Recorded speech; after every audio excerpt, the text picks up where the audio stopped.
This week's episode is brought to you by Blue Harvest Vintage. Are you a collector? Blue Harvest love to help you find that missing piece you need to complete your collection. They have extensive stock of vintage Star Wars vehicles and mint-on-card action figures, as well as new The Force Awakens and Black Series items. Blue Harvest have Funko Pops, Lego, Dinky, Corgi, Matchbox and more. Everything a collector could possibly need. If they don't stock it, then let them know, and their knowledgeable staff will be only too pleased to help. Head to Morley Market in Leeds to see the life-size Darth Vader. Alternatively, reach out to Blue Harvest on Twitter at Blue Harvest UK, Facebook, Blue Harvest Vintage Collectibles, a website, blueharvestvintage.co.uk, or email at blueharvesttoys@gmail.com. Talk Star Wars is a proud member of the Star Wars Commonwealth Podcast Network. Follow at SW Commonwealth on Twitter and take your first steps into a larger world. This is Talk Star Wars, the official podcast of talkstarwars.co.uk. Hello everyone, welcome back to Talk Star Wars. I'm Mark. I'm Stephen. I'm Rob. And I'm Paul. There we go. Yay! We got through it, and I'm already making notes of things to cut so sorry. out. Only 12 cuts this week. Episode 47 is, you're just listening to it, but it's 38 minutes old already. Can you believe that? How we doing, guys? We all right? Apart from a shambolic day in terms of, being on my game. Otherwise, I'm good. And a shambolic 40 minutes. Stephen, welcome back. Hello there. Everyone's missed you. I'm just looking at my picture. You didn't have to edit it out, Mark, and make it that big. Yeah, it's a good one. People need proof you that you are actually naked on this podcast. Oh my God. Well, I have to fulfill the prophecy. Of the one who shall be naked on the pod. Yes, exactly. It's a good prophecy. All right. Let's just jump into the announcement section before I give this an opportunity to go south. A quick reminder that our sponsors, Blue Harvest Vintage, are offering a 10% discount on all orders when you tell them that we sent you. So head to facebook.com/Blue Harvest Vintage Collectibles, or follow them on Twitter at Blue Harvest UK. Tell them Talk Star Wars sent you, and you could save yourself a pretty penny there. I've also got a retraction this week. You know we like retractions.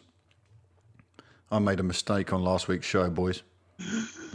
Never. It was not good. Live with yourself. Damn it. Nathan Monkanobi pointed it out. He says, a slight correction on this week's episode, Mark. Luke and Leia are actually born 2 days after Empire Day, so Ezra is slightly older than them. Smiley face. I was wrong.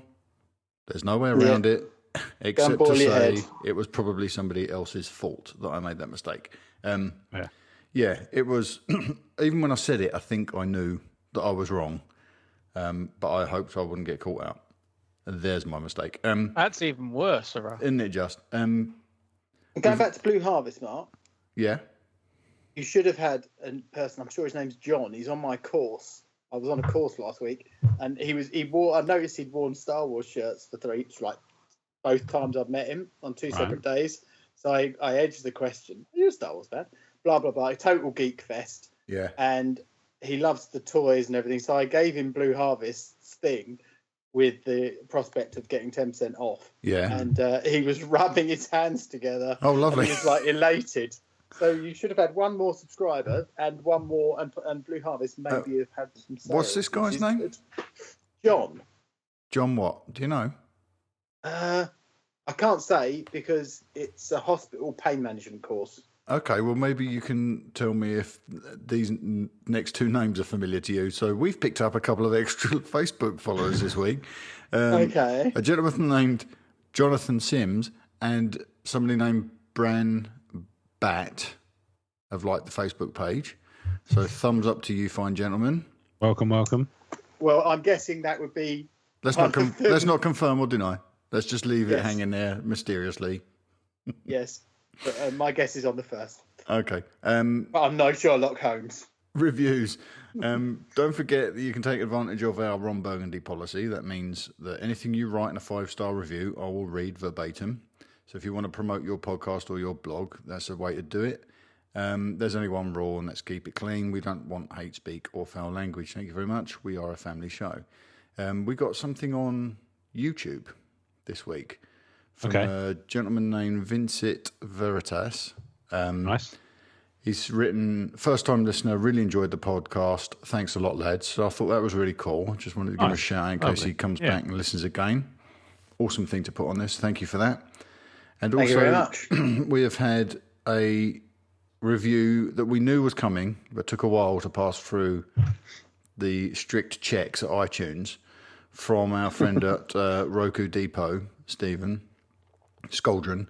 Rob, would you like to read this? You'll probably do this more justice than I will. I will do my best. Is that on the show notes? It's a little bit. Hang on, I'll zoom in. Have a little zoom. Here we go. All right, zoom in. All right, lovely. Bit of zoom. Okay, so having Larry's band. Tune. Here we go. Yep. Having listened to a lot of Star Wars podcasts, Talk Star Wars is at the top when it comes to entertaining Star Wars discussion. The wealth and variety of topics they tackle each week, as well as the poignant observations and fun conversations that spring from each, is impressive. With good audio quality and great hosts, they're definitely a podcast worth checking out, no matter what kind of Star Wars fan you are. That said, Rob secretly likes to dress in an Ewok suit while attending New Direction concerts when Mercury is in retrograde. Steve isn't really naked, but he does have a third nipple, which brings him good luck. Got 4 beliefs in the lizard people. And has a tattoo of a unicorn riding Winston Churchill on a location we shall not name. Chamberlain, actually. It's on the back of my bag. How does he know that? How does he know that? Well, amazing. And last but not least, Mark embraces the belief that Jabba the Hutt is the greatest Star Wars character ever created, next to Tarfang the Ewok. Long live the Who Gibbs, King. Come on, Every Bavi Bidi, and Oppo Ranchisis. Ron Burgundy signing off. Yay! I like this guy. See why I delegated that? I like him a lot. Roku Depot is great. It's awesome, yeah. Yeah, Skoldron on Roku Depot is very kind to review our podcast every week. Yeah, every week he does at least one of them. I like him a lot. Let's get into some listener comms then, shall we? You can tell when I'm going to make an edit because I just ignore everything that's just been said. You can send us your questions and comments via Twitter, Facebook, or send us an email at talkstarwarsinfo@gmail.com. And now you can send us voicemail quickly and easily and get your voice onto the show where it belongs. So this week we've got an email from Chris Windu Hollands. Remember we christened Chris Windu last week? Yes. So this is the email from Chris. I'm concerned I'm going to become the TSW version of Jar Jar Binks, but here's another question. No, that's Steve. Why did Obi-Wan, and for that matter, Yoda, wait 3 years between A New Hope and Empire Strikes Back to continue Luke's training? Yoda could have been alive for 3 years and trained Luke in the Force. We can see how much Luke improves in a short period of time that Yoda trains him prior to his death. Those 3 years seem so wasted. I haven't read any of the books, either canon or legend, so I don't know if this has already been covered. I only go off the films and some Clone Wars and Rebel stuff. It would be great to hear your thoughts. In fact, adopts a Jar Jar voice. Missa be so happy to hear. Thanks, guys. Chris Windu Hollands. So, what do we think about that then? Why the gap in Luke's training between A New Hope and Empire? Can I give you the cynical answer? Go for it. Pre-production. Yeah. Well, I don't. Why does it say continue Luke's training? Because he doesn't start until Empire. Well, No, he's done some kind stuff, of it's taken him under his implied. wing a very small amount, isn't he? Well, he's yeah. on the Before Falcon, Empire. isn't he? Yeah, he's on the Falcon, isn't he? Doing his lightsaber training. And he's Well, also- certainly Well, learned some obviously, stuff. yeah, but not by Yoda. Yoda hasn't trained him before. No. No, this is true. But he means Yoda continuing Luke's training, not Yoda continue to train Luke. Well, we don't really know, do we? Well, no, but Luke obviously has had some training because he moved the lightsaber in the Yes, snow. yeah, Yeah. he's I was definitely gonna- been training. I can give you an answer to this. It's expanded materials. Mhm.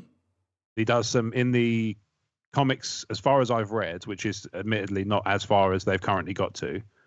He finds a box in Ben's old place. So he goes back to Tatooine, finds a box of Ben Kenobi's stuff, and in there is some bits and pieces about how to build a lightsaber. Yes. There's other stuff which I Is it think the has box yet we to be... saw? Yeah. Right. that Nathan sent out this week. Same book. Yeah. But there's one with Luke's name on it, I think, in the comics, and it says for Luke, as if to say he was going to give it to him at some point anyway. So I think that there's probably some stuff in there that would give him an introduction to it. As to why Yoda didn't appear, I would imagine he's probably. I mean, he's still in hiding, isn't he? From Sidious. Yeah, it may be that he's not confident, kind of.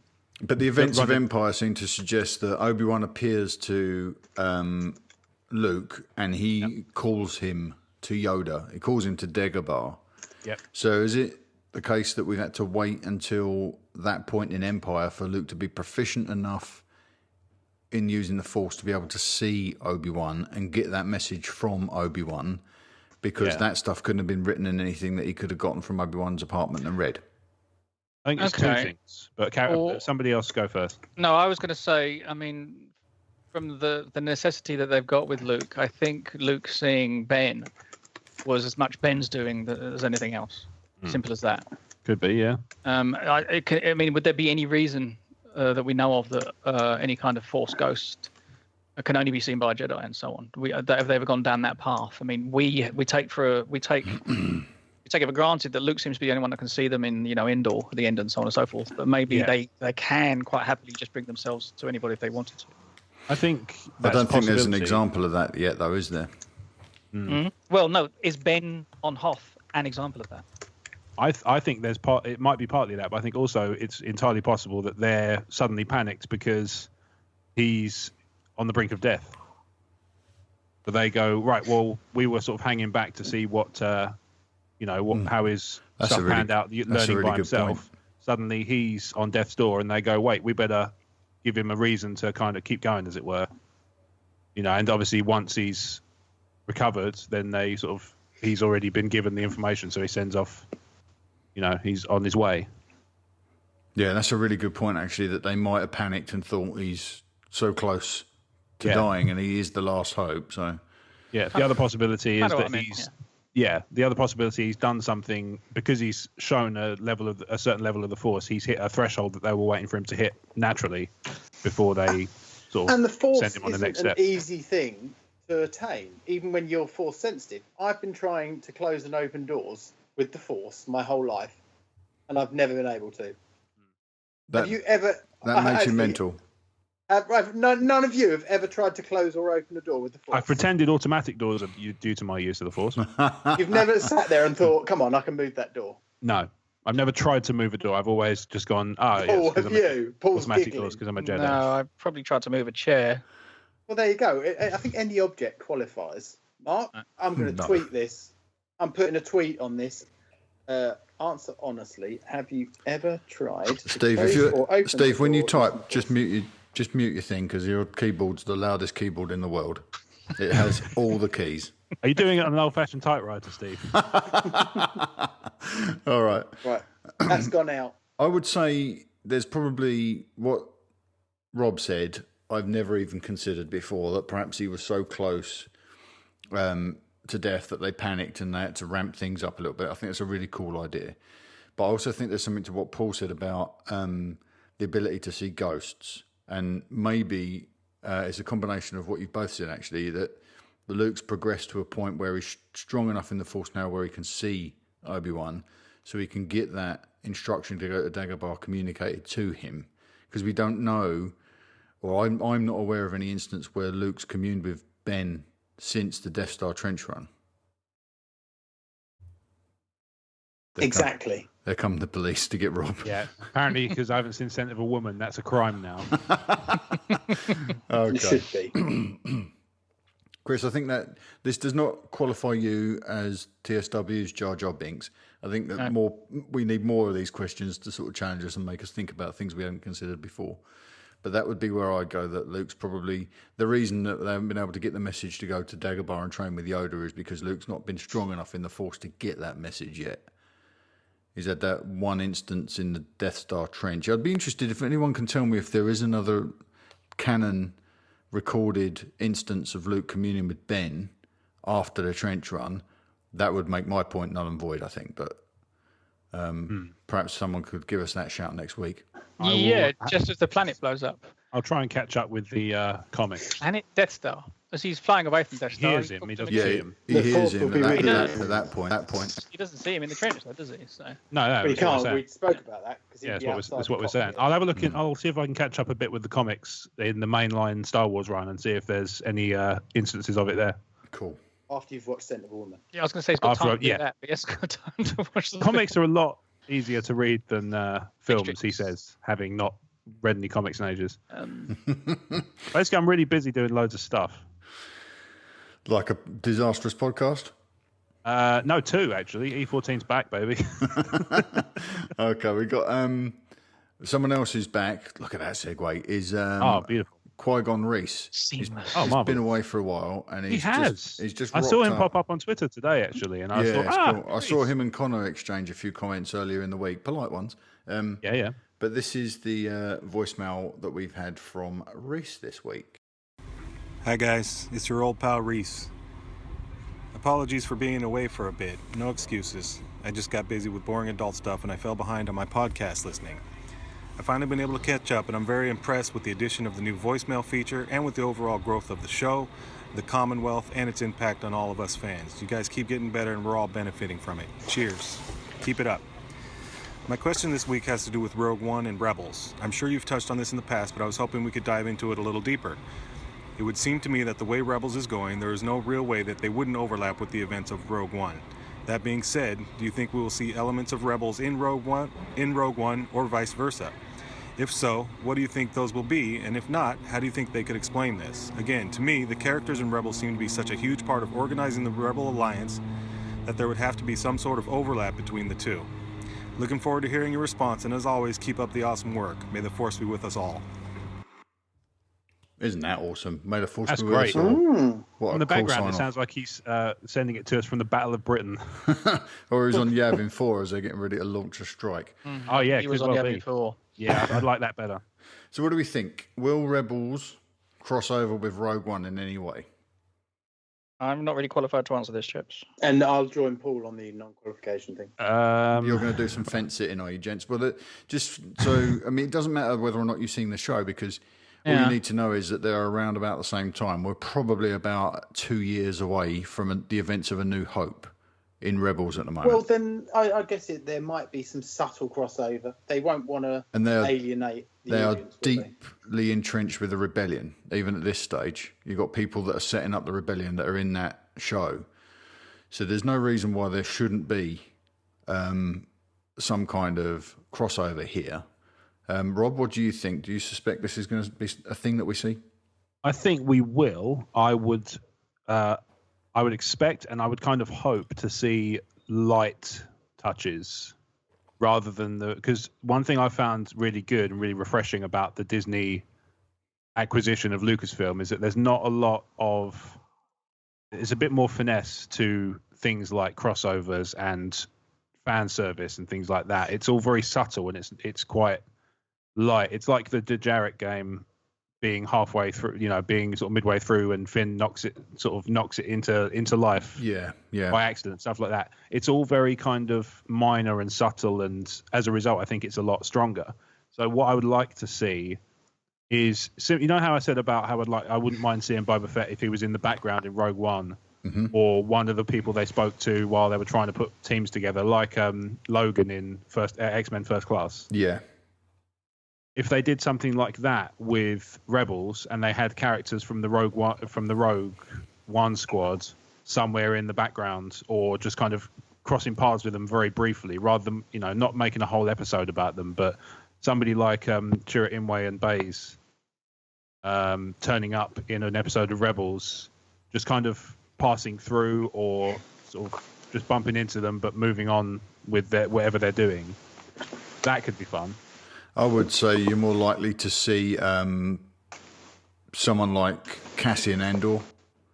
That could work Because he's a recruiter for the rebellion. So there's a good chance that we might see him pop up in Rebels. But I also have to admit, when I watched that Rogue One trailer a couple of weeks ago, I was in the scenes with Mon Mothma. I was searching that crowd looking for Kanan, looking for Hera, looking for Sabine, really desperately thinking they've got to be in there. But my money, and I'd be willing almost to take a folding money bet on this, that we'll see Chopper at the Rebel base in Rogue One. In Rogue One? Oh, okay. Yeah. Interesting. That wouldn't surprise me if we see Chopper roll by it. I know Corey would like that. Yeah. Wouldn't that be awesome, though? Chopper. Now, Chopper. Chopper's Saul a droid. Guerrero already in both? No, he's from the Clone Wars. The beg your animated pardon. TV show, The Clone Wars. Sorry. So he's Right. been out of the loop for a good decade or Okay. so. No, actually closer to 20 years at this point. Oh, well, okay. Yeah. But Rebels is so close to what's going on screen. All right, so... Leia's been in it. Bail Organa's been in it. The droids have been in it. I was going to say, from the current timeline then, who's already been in it? Yeah. But you're already answering that question. Yes, yeah. And I think we're about to see Obi-Wan and possibly Luke in the current season. It wouldn't surprise me if we see... Well, I think we're certainly going to see Obi-Wan soon. Yeah, I think so. Depends which way they go with that. But yeah, I'd say my answer would be, I suspect if we're going to see anyone from the movies from Rogue One in Rebels, it'll be Cassian Andor. And if we see anybody from Rebels in Rogue One, it'll be just a blink and you'll miss it cameo of Chopper, I think is most likely. Because you don't need any actors. You're not going to upset anybody, are you, if you've got a droid? But maybe Hera, because she'd be easily replicated with makeup and stuff. So, not got long to wait now. No, it's true. Won't be long. That's great. Thanks. How many weeks? It's something like 40 odd days. It's on Talk Star Wars. The countdown. Nice. Thanks for that, Reese. Good to have you back, old chap. Right. We've had an email from Chris White. Does somebody want to tackle the white side of the Force? Sure. Go for it, Steve. I'll just scroll up. Right. After seeing what a horrible... Whoa, don't get those two words around the wrong way. Almost did. After seeing what a horrible job Han and Leia did raising Ben and Kylo, and what a horrible job the Jedi Order did raising Anakin, I think we need to take a moment and appreciate what a great job Uncle Owen and Aunt Beru did raising Luke. There's simply no way Ben / Kylo wasn't already damaged or broken when he was handed off to Luke. When your child becomes a homicidal monster, you have failed as a parent. How dare you, sir? Now we had a really long conversation on Twitter about this. It was an iMessage actually. Chris and I were bouncing this backwards and forwards, and yeah, there you go. I'll check you out. We were discussing. Do you remember that article I put out about how Kylo Ren's terrifying because he's like this modern day monster? The seemingly harmless young man. Good analogy. Radicalized. So we were having a back and forth on this, and we were talking about the psychology at play with Luke, and basically I'd never even considered this. Yeah. How important were Owen and Beru in Luke's development? And to your mind, have they shaped Luke to be the person that he is? And does this undermine the Jedi's idea of removing the child from the home when they're young and taking them off and training them the way they did with Anakin? I think I need to play devil's advocate here. Do it. So I think it is a little unfair to compare Luke's upbringing with Kylo's and Anakin's, purely because when Luke was being raised, to their credit, Owen and Beru did a rather good job, but they were not being competed with by the embodiment of ultimate evil. I see. The presence of Snoke and the presence of... Yeah. So I think I understand where he's coming from, and I can certainly see his point of view, but I would say that the difference is that Luke was not known about and was left off to do his own thing and grow up as normally as you could on a sort of backwater. That's another major factor here. The guy grew up on a moisture farm in the middle of nowhere. Yeah, there was nothing going on around him. The only thing he had was his morals and his aunt and uncle. That was it. Yeah. I think Uncle Owen and Aunt Beru did an awful job of raising Luke. Really? Yeah, because Luke's goodness or badness is prophesized. It's not determinable by where you are or how you're raised. All they did was keeping away from training and he lost his hand because of it. Well Is it done. prophesized though, Steve? Because we think the prophecy because- is about Anakin, not about Luke. Prophecy is about Anakin. No, I I think wasn't- maybe not prophesized is the wrong word. I think you're either good or bad, and nothing can change it. Right. Because Okay. that side is prophesized. Oh. But we see So, Luke go. We see Luke go close to the dark side in. Yeah, in Jedi. ROTC. No, ROTJ. Jay. Good effort. Nothing Yeah, bad we've spoken happens to about that Luke before. until Owen and Beru are gone. Yeah. True. They were Yeah, but he perfect. would have got training in well earlier if he'd have been someone who encouraged But his look who took talents. his hand. Come on, speak of the bigger picture. I love Yeah. a bit of blue sky thinking here, Steve. Come on. I think A there's little bit a. of blue milk thinking. I think there's a lot of blue milk thinking. I think there's a lot of stuff that needs to be unpacked here. This is a huge topic to discuss, isn't it? Because Anakin's downfall really could be related to the fact that he was taken too old by the Jedi. Yep. And Yep. like Rob said, there was someone in the background sort of pulling strings and manipulating and pushing and pushing his buttons, so to speak, whereas Luke didn't have any of that. But I think Chris's point still holds fast to me that Luke had more going for him thanks to the way he was raised by his aunt and uncle than Anakin had when he fell under the influence of the Jedi. And more, from what we've seen, and of course there's more ground to cover here, more than Ben Solo had, because Leia was preoccupied with her political career. Yeah, so and this is- Han in always that wanted sense- to race. Yeah, in that sense, I would agree with Chris that Han and Leia didn't do a fantastic job, despite the presence of Snoke pulling strings in the background, because they were probably Running a If you- resistance. yeah running a resistance and just being part of the Republic at one point. Leia would have been a politician, always traveling, always busy, and Han is just the kind of wayward journeyman. He goes, wherever the adventure is. So I can imagine that Ben probably had a very unusual childhood, just by virtue of that. So this is why I don't fall out with Chris's point. I think it's, I think he's absolutely right in a lot of respects. I just think that there are, with the other two examples, there are extenuating factors that are also making a difference. Yeah. And I'd buy that for $1. I guess Good. you could say that those factors are present in Luke's development, but they didn't appear until his aunt and uncle had died.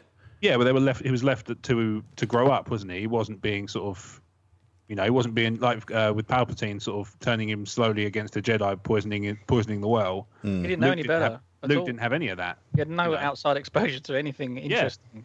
Luke didn't have any of that. Who do you mean, Well, Paul? he used to bullseye womp rats, He Yeah. did change to bullseye womp rats. and they're not much bigger than team leaders, right? So Or even 3 meters.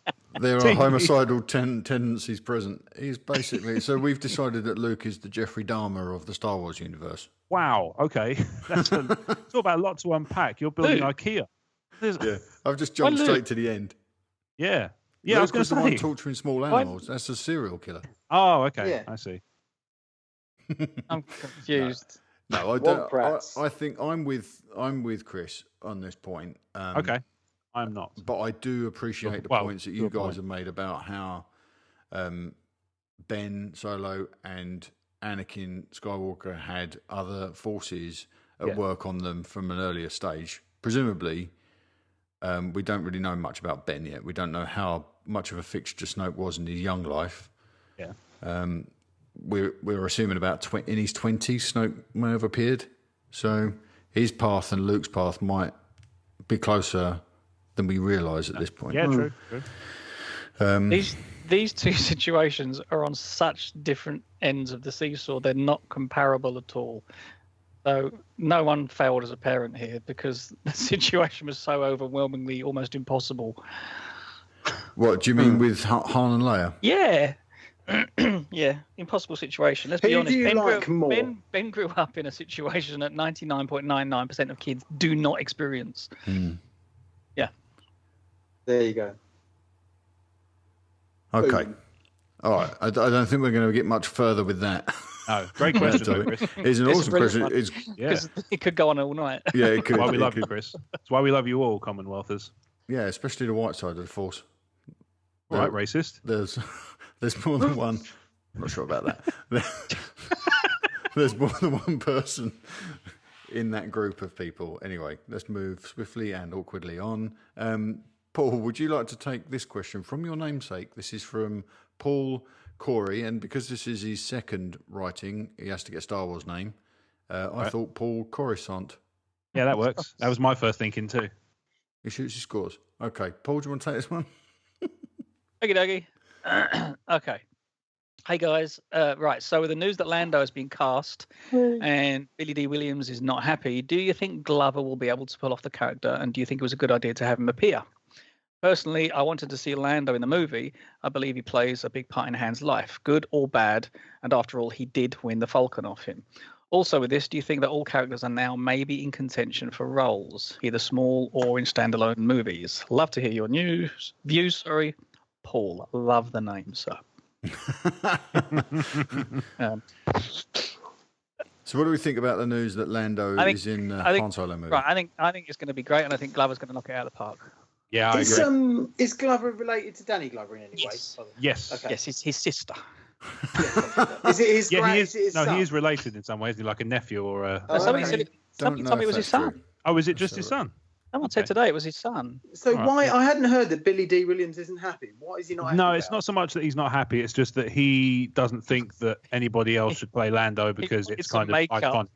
He wanted the role. Right, but it's himself, kind of yeah. hard to do that when you're talking about a character that's 20 years younger than the character you played in Empire. Yeah, I'm not. I don't think anybody was suggesting that Billy D. Williams wanted to play.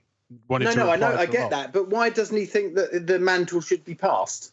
I think it was I want just to film more shoes in the same. that he thought there was no need for that character to be recast. Oh, bloody! You Well, could be political and say there was no need for the character. He could no.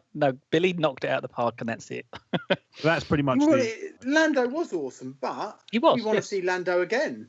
I do. Like, I love the Lando character. Of course, they're going to remake it. Otherwise, they'd do no Han movie. No. Yeah, like I say, I don't Obi-Wan think it was. movie. I don't think it was down to, him being unhappy with the fact that it was Donald Glover. It's more that he was just not interested in. He's like, I want to be young again. Kind of, yeah. It's like, oh, I don't want to. It's not me then, is it? The issue Or maybe is, he can play himself on the next on Star Wars 9. There you go. The thing to bear in mind is, I think I mentioned it at the time when it was first rumored and when he first did that interview. Harrison Ford has a large body of work with many iconic characters. Billy D. Williams, for the most part, is really known as Lando and only Lando. So for him, that's his kind of.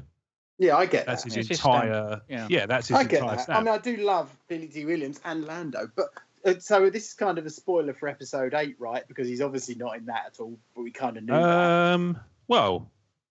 Not Otherwise, he'd be happy Well, as Larry, kind of, wouldn't he, maybe. instead of miserable as Sin? They've still got quite a while if they want to do some pickups. I mean, they really could put. I'd love to see Lando in 9. I mean, in the absence of Han, Lando would be a pretty good replacement. That's actually a fairly for- good idea. It gives Chewie some semi backup as well. But going back to the original question,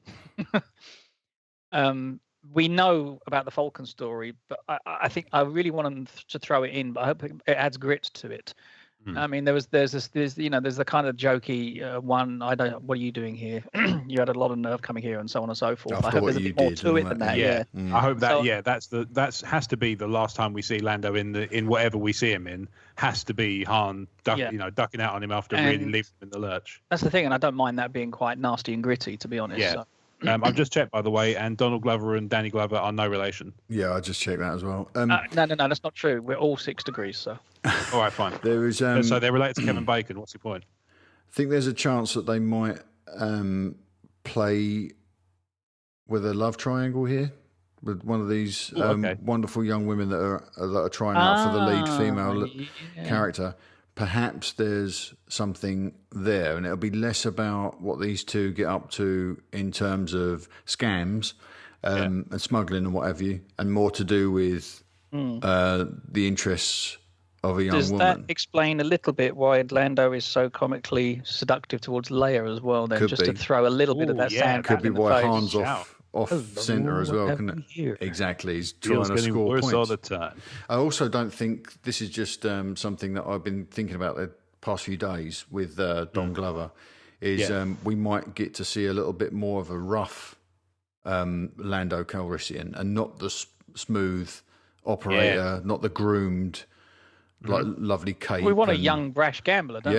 Yeah, I want scruffy, unshaven, tatty clothes. If he once owned, no, because he'd be wearing clothes. If he once owned the Millennium Falcon, that piece of junk, he's probably not going to be wearing those beautiful clothes whilst he's flying it, is he?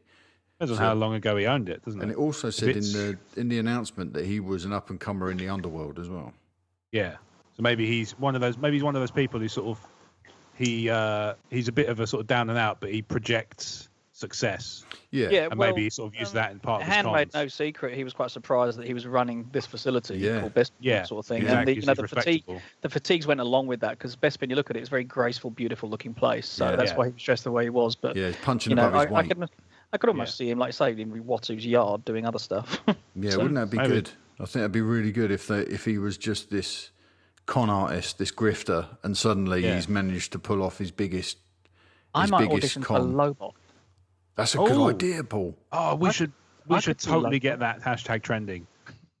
Paul for Lobot. Number 4. Change your Twitter name. Change your Twitter name immediately. Paul for Lobot. Let's do it.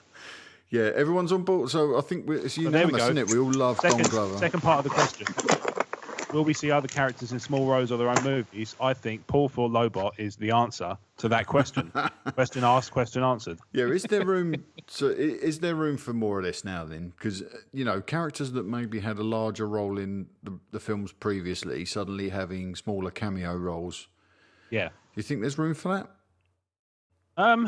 As long as it's not gratuitous. Yeah. I mean, those kind of things, normally you raise your eyebrow and you go, oh, look what, did you see blah, blah, blah. Yeah, they're cool little Easter eggs, aren't they? Yeah, exactly. Yes, the one. Yeah. Yeah, exactly. Just little fan service stuff. It's quite fun, because you come out and you say, don't tell them what happens in the background of blah, blah, blah.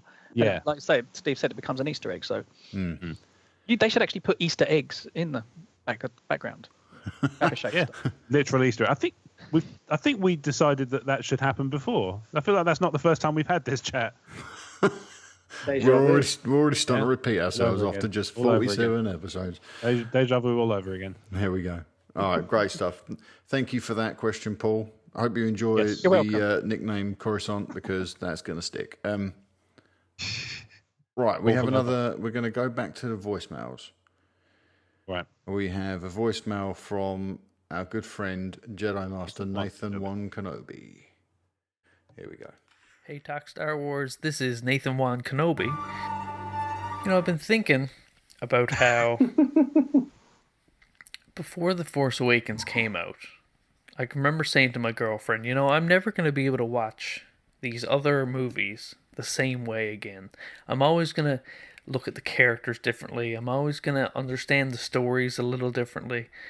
And that really happened. I mean, there are so many things in the original 6 that I view differently in the light of The Force Awakens. And I think the biggest one for me is in Return of the Jedi, the opening of Return of the Jedi, when Luke appears via hologram to Jabba the Hutt, and he introduces himself as Luke Skywalker, Jedi Knight, and friend of Captain Solo. He identifies himself.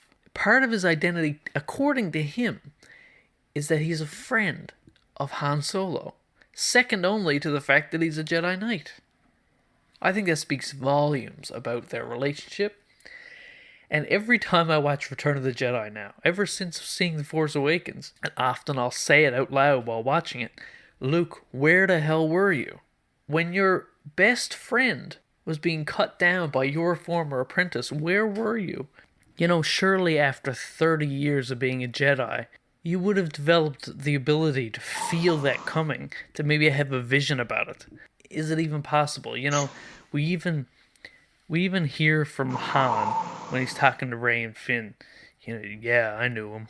What happened? How did Luke being on this island doing God knows what become more important than saving the life of his maybe still best friend? We don't know. But that's part of the reason why I'm looking forward to episode 8 and 9 is maybe we'll find out what Luke was doing that was so important that he couldn't be there for his friend. So my question after all that is, what are some things in the other movies that you guys feel have changed in your perception, in your understanding of the story, in your viewing of the characters? What has changed for you since The Force Awakens? How has it maybe shifted your view on certain things? Look forward to hearing from you. Take it easy, guys. Bye. That's a really That's a good. huge question. Huge question. Man. Now, I realise that Made me you think. guys hadn't heard that, so you haven't had time to sort of give it any thought. Would you Context. like me to jump I in? 'Cause do I've have an got- opinion on his idea with the hologram, though. I do have an opinion on that.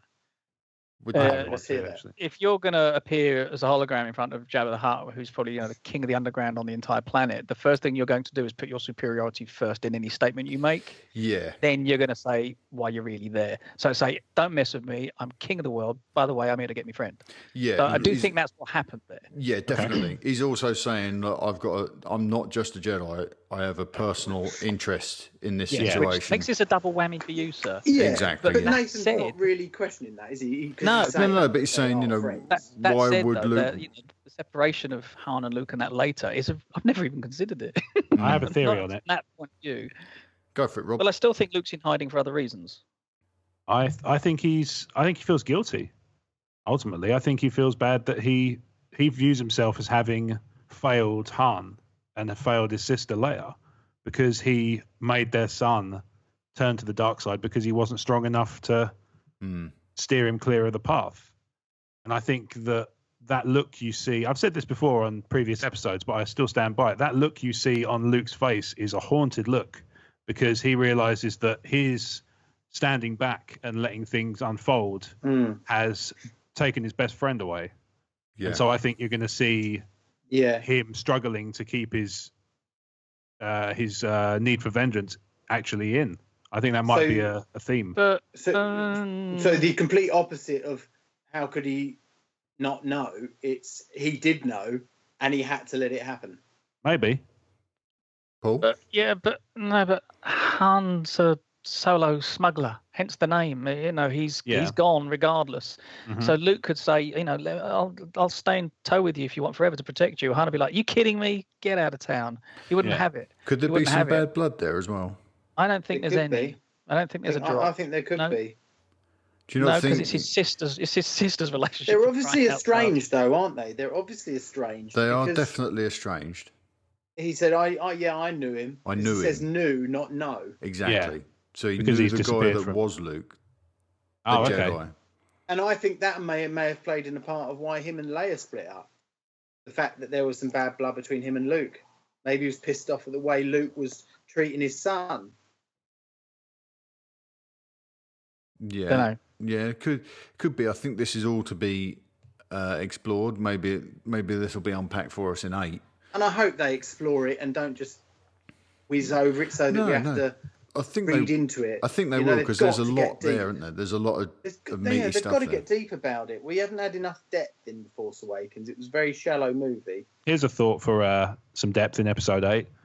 Rey comes to the conclusion through training that Luke could have foreseen what happened to Han, and she starts to become angry at him that he didn't step in and do something. So he's got to train her and also keep her from from that anger, kind of steering her to do something to. Which echoes Obi-Wan's stories, Mm-hmm. right? About Vader killing Luke's father. That's not the truth. He he redressed the truth so that Luke would react a certain way. That's the only way to look at that, isn't it? Really, is to try and not set him off. So maybe Luke will do something to massage the story slightly to make it more palatable for Rey. Yeah. Knowing what she felt for Han and what he meant for her and her liberation from Jakku. So maybe I'll massage the truth a little bit. And if that starts to come out in other ways, perhaps through Force visions, we've already seen that she's got that ability. That might put the relationship under some strain. But let's just get to the real question at the end of Nathan's very insightful comment was, how has the events of TFA coloured our viewing of the previous movies? For me, I don't see them in the same kind of. I used to be able to, when I saw a Star Wars movie, I knew, even though people died that were pivotal to the movies, you knew that the core of the movies, that the people at the core, the family, were always safe, because it was essentially that side of it was protected, because you don't touch those things. Yeah. You leave them alone. And that, for me, was room and harm died. Obviously, we spoke about this before. And obviously, as people get older, they're going to be writing more people out. So, kind of, it's taken away the sanctity of those characters. Yeah, I would say that's a good word. And also, the relaxed feeling I had when I watched them, because you knew that Han, Leia, and Luke were never going to, even the droids were never going to get killed. So you could kind of relax and watch everything happen around them. But you can't do that now, because Luke's probably going to snuff it, and Leia too eventually. I think that's true. It would be true if it wasn't for the Bloodline book. I think up until that point, we would be forgiven for thinking that the bad sort of fortune that had befallen Han and Leia especially happened really early on, when actually it was 20 plus years of everything being maybe not perfect, but chugging along pretty well. And then in the last 6 years before Force Awakens, it all kind of kicked off. Yeah, we're on the other side of happily ever after now, aren't we? With Force Awakens. But what about you, Paul? How did the events of The Force Awakens change the way you view the other movies? I don't think they have. Nothing narratively? Not a great deal, no. I mean, the other movies for me is still obviously Star Wars, Empire, and Jedi. I don't, unfortunately, I'm sorry, I still don't really thought we were the first three in that far. But I got to be honest, I'm still slightly detaching Force Awakens even from Jedi. It's another era, it's a new set, and I'm not bridging it, because the original movies for me are trophies. They're escape. They're the moment where what can I do? I'm going to put those on, and I'm happy. You did disappear, but that was obviously my younger self sort of thing. So I think my older, more cynical view might not be helping that. But no, it's nothing. I can only give you that, to be honest. I've got a bridge with a gap in it, and Force Awakens is on one side, and Star Wars and so on the other. And I'm probably doing it on purpose. I'm just looking forward to the new generation, new going on, and so on and so forth. But as far as Luke and Bad Blood and stuff, I'm not going to go down that route. I don't think so. I think they're going to be ridiculously clever with the story and shock us with something wonderfully surprising. Let's hope so. Rob, has it changed your viewing of the previous movies? Like I say, it's only really there was a brief period where I was like, I guess it didn't turn out as nice as we'd all hoped at the end of Jedi. But once I read Bloodline, like I say, it became clear to me that was the minority, that period where everything was, not going so well. In terms of, you're sitting by the gutter. Speed of bikes can screech now. Go back in the house, Rob. Yeah, I was going to say, you think I was podcasting from live on the road.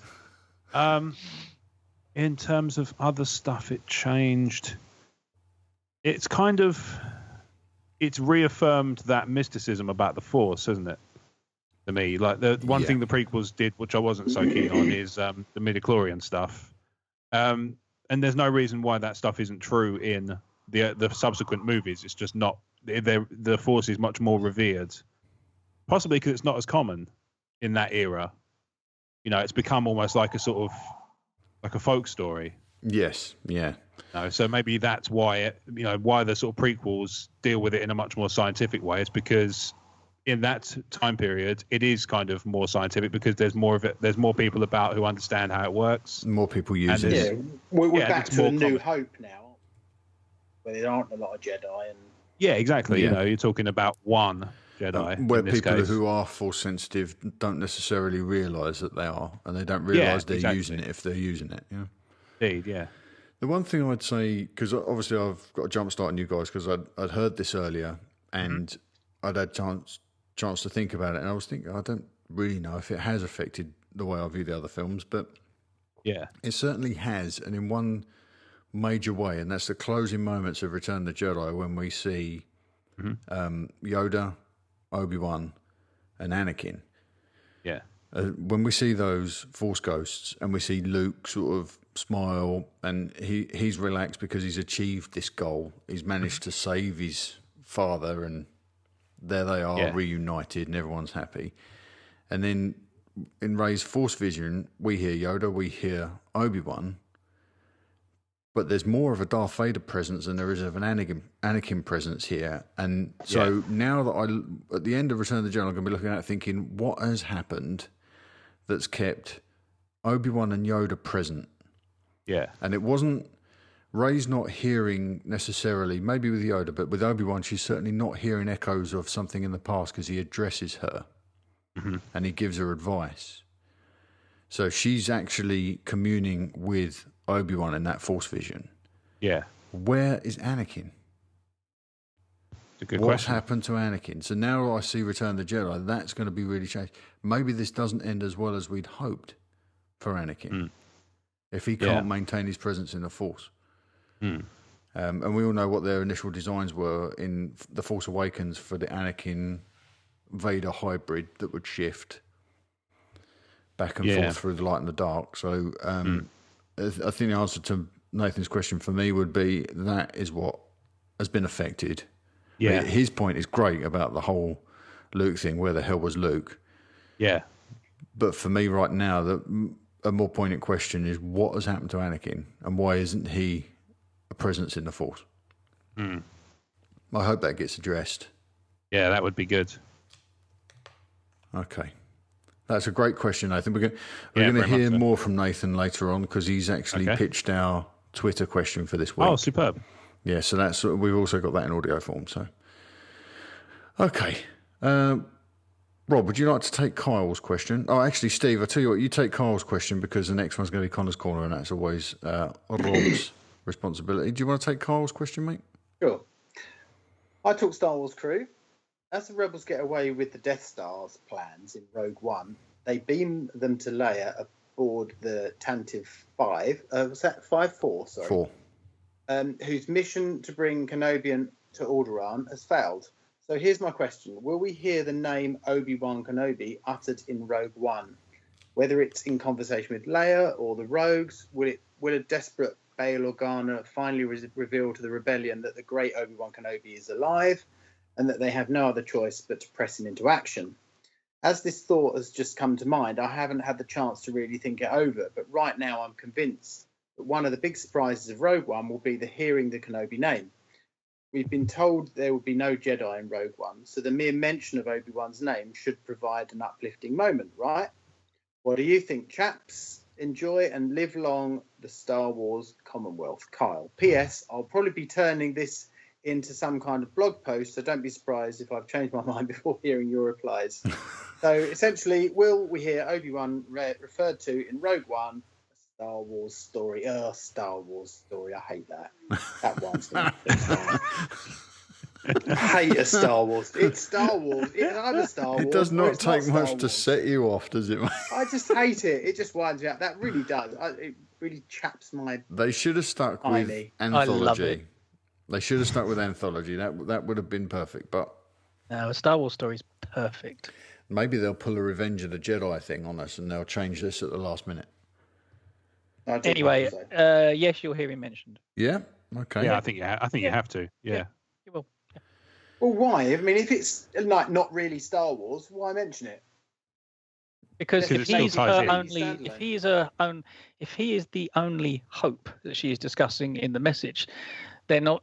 They've got to the point where okay, if this doesn't happen, this doesn't happen, this doesn't happen. We need something. Oh well, Yeah. Obi-Wan Kenobi might be able to help. Okay, Yeah. that's the last contingency though. So that's Yeah, when she exactly, goes. yeah. Oh, okay. I'm with you. I'm with you, Paul. Do you think they'll be that brazen with it? Because when I read this question, I thought there's probably going to be a reference to it, but I imagine it being really subtle, like Bao saying something like, I think I know, I think we have another option. Oh, And okay. then when you see it in context with episode 4, and bearing in mind, I'm talking this unimaginable hypothetical where somebody will watch Rogue One before they see A New Hope. So Right. but it will kind of work if you were to watch them in chronological order that you would see them reference, I think I know who we can take these plans to, or, I've got someone waiting in the wings that can step up. And then in the next film, it's revealed as Obi-Wan. It preserves the surprise of Obi-Wan in the desert, rather than you finding out at the end of the preceding films. And I understand this isn't a part of the saga, but it would deaden the surprise of Obi-Wan if you watched it in the preceding film and they said, go and see Obi-Wan. He's the guy in the brown cloak and he lives in the Jun Waste and he does a cracking Crate Dragon impression and he scares sand people. That's, it's too on the nose. And I think that there might be a way to subtly sort of nod at it where we can all go, oh, yeah, there it is. There's the reference, but without actually dropping the name Kenobi. Right. I mean, I think this is a very interesting point, but I'm even more interested to know if they're going to bring Leia into it. Oh, I think definitely. So are we going to have a CGI Leia or yes. or a no, you're not. Leia? I think definitely. I couldn't disagree You're just going to more. see the back of her.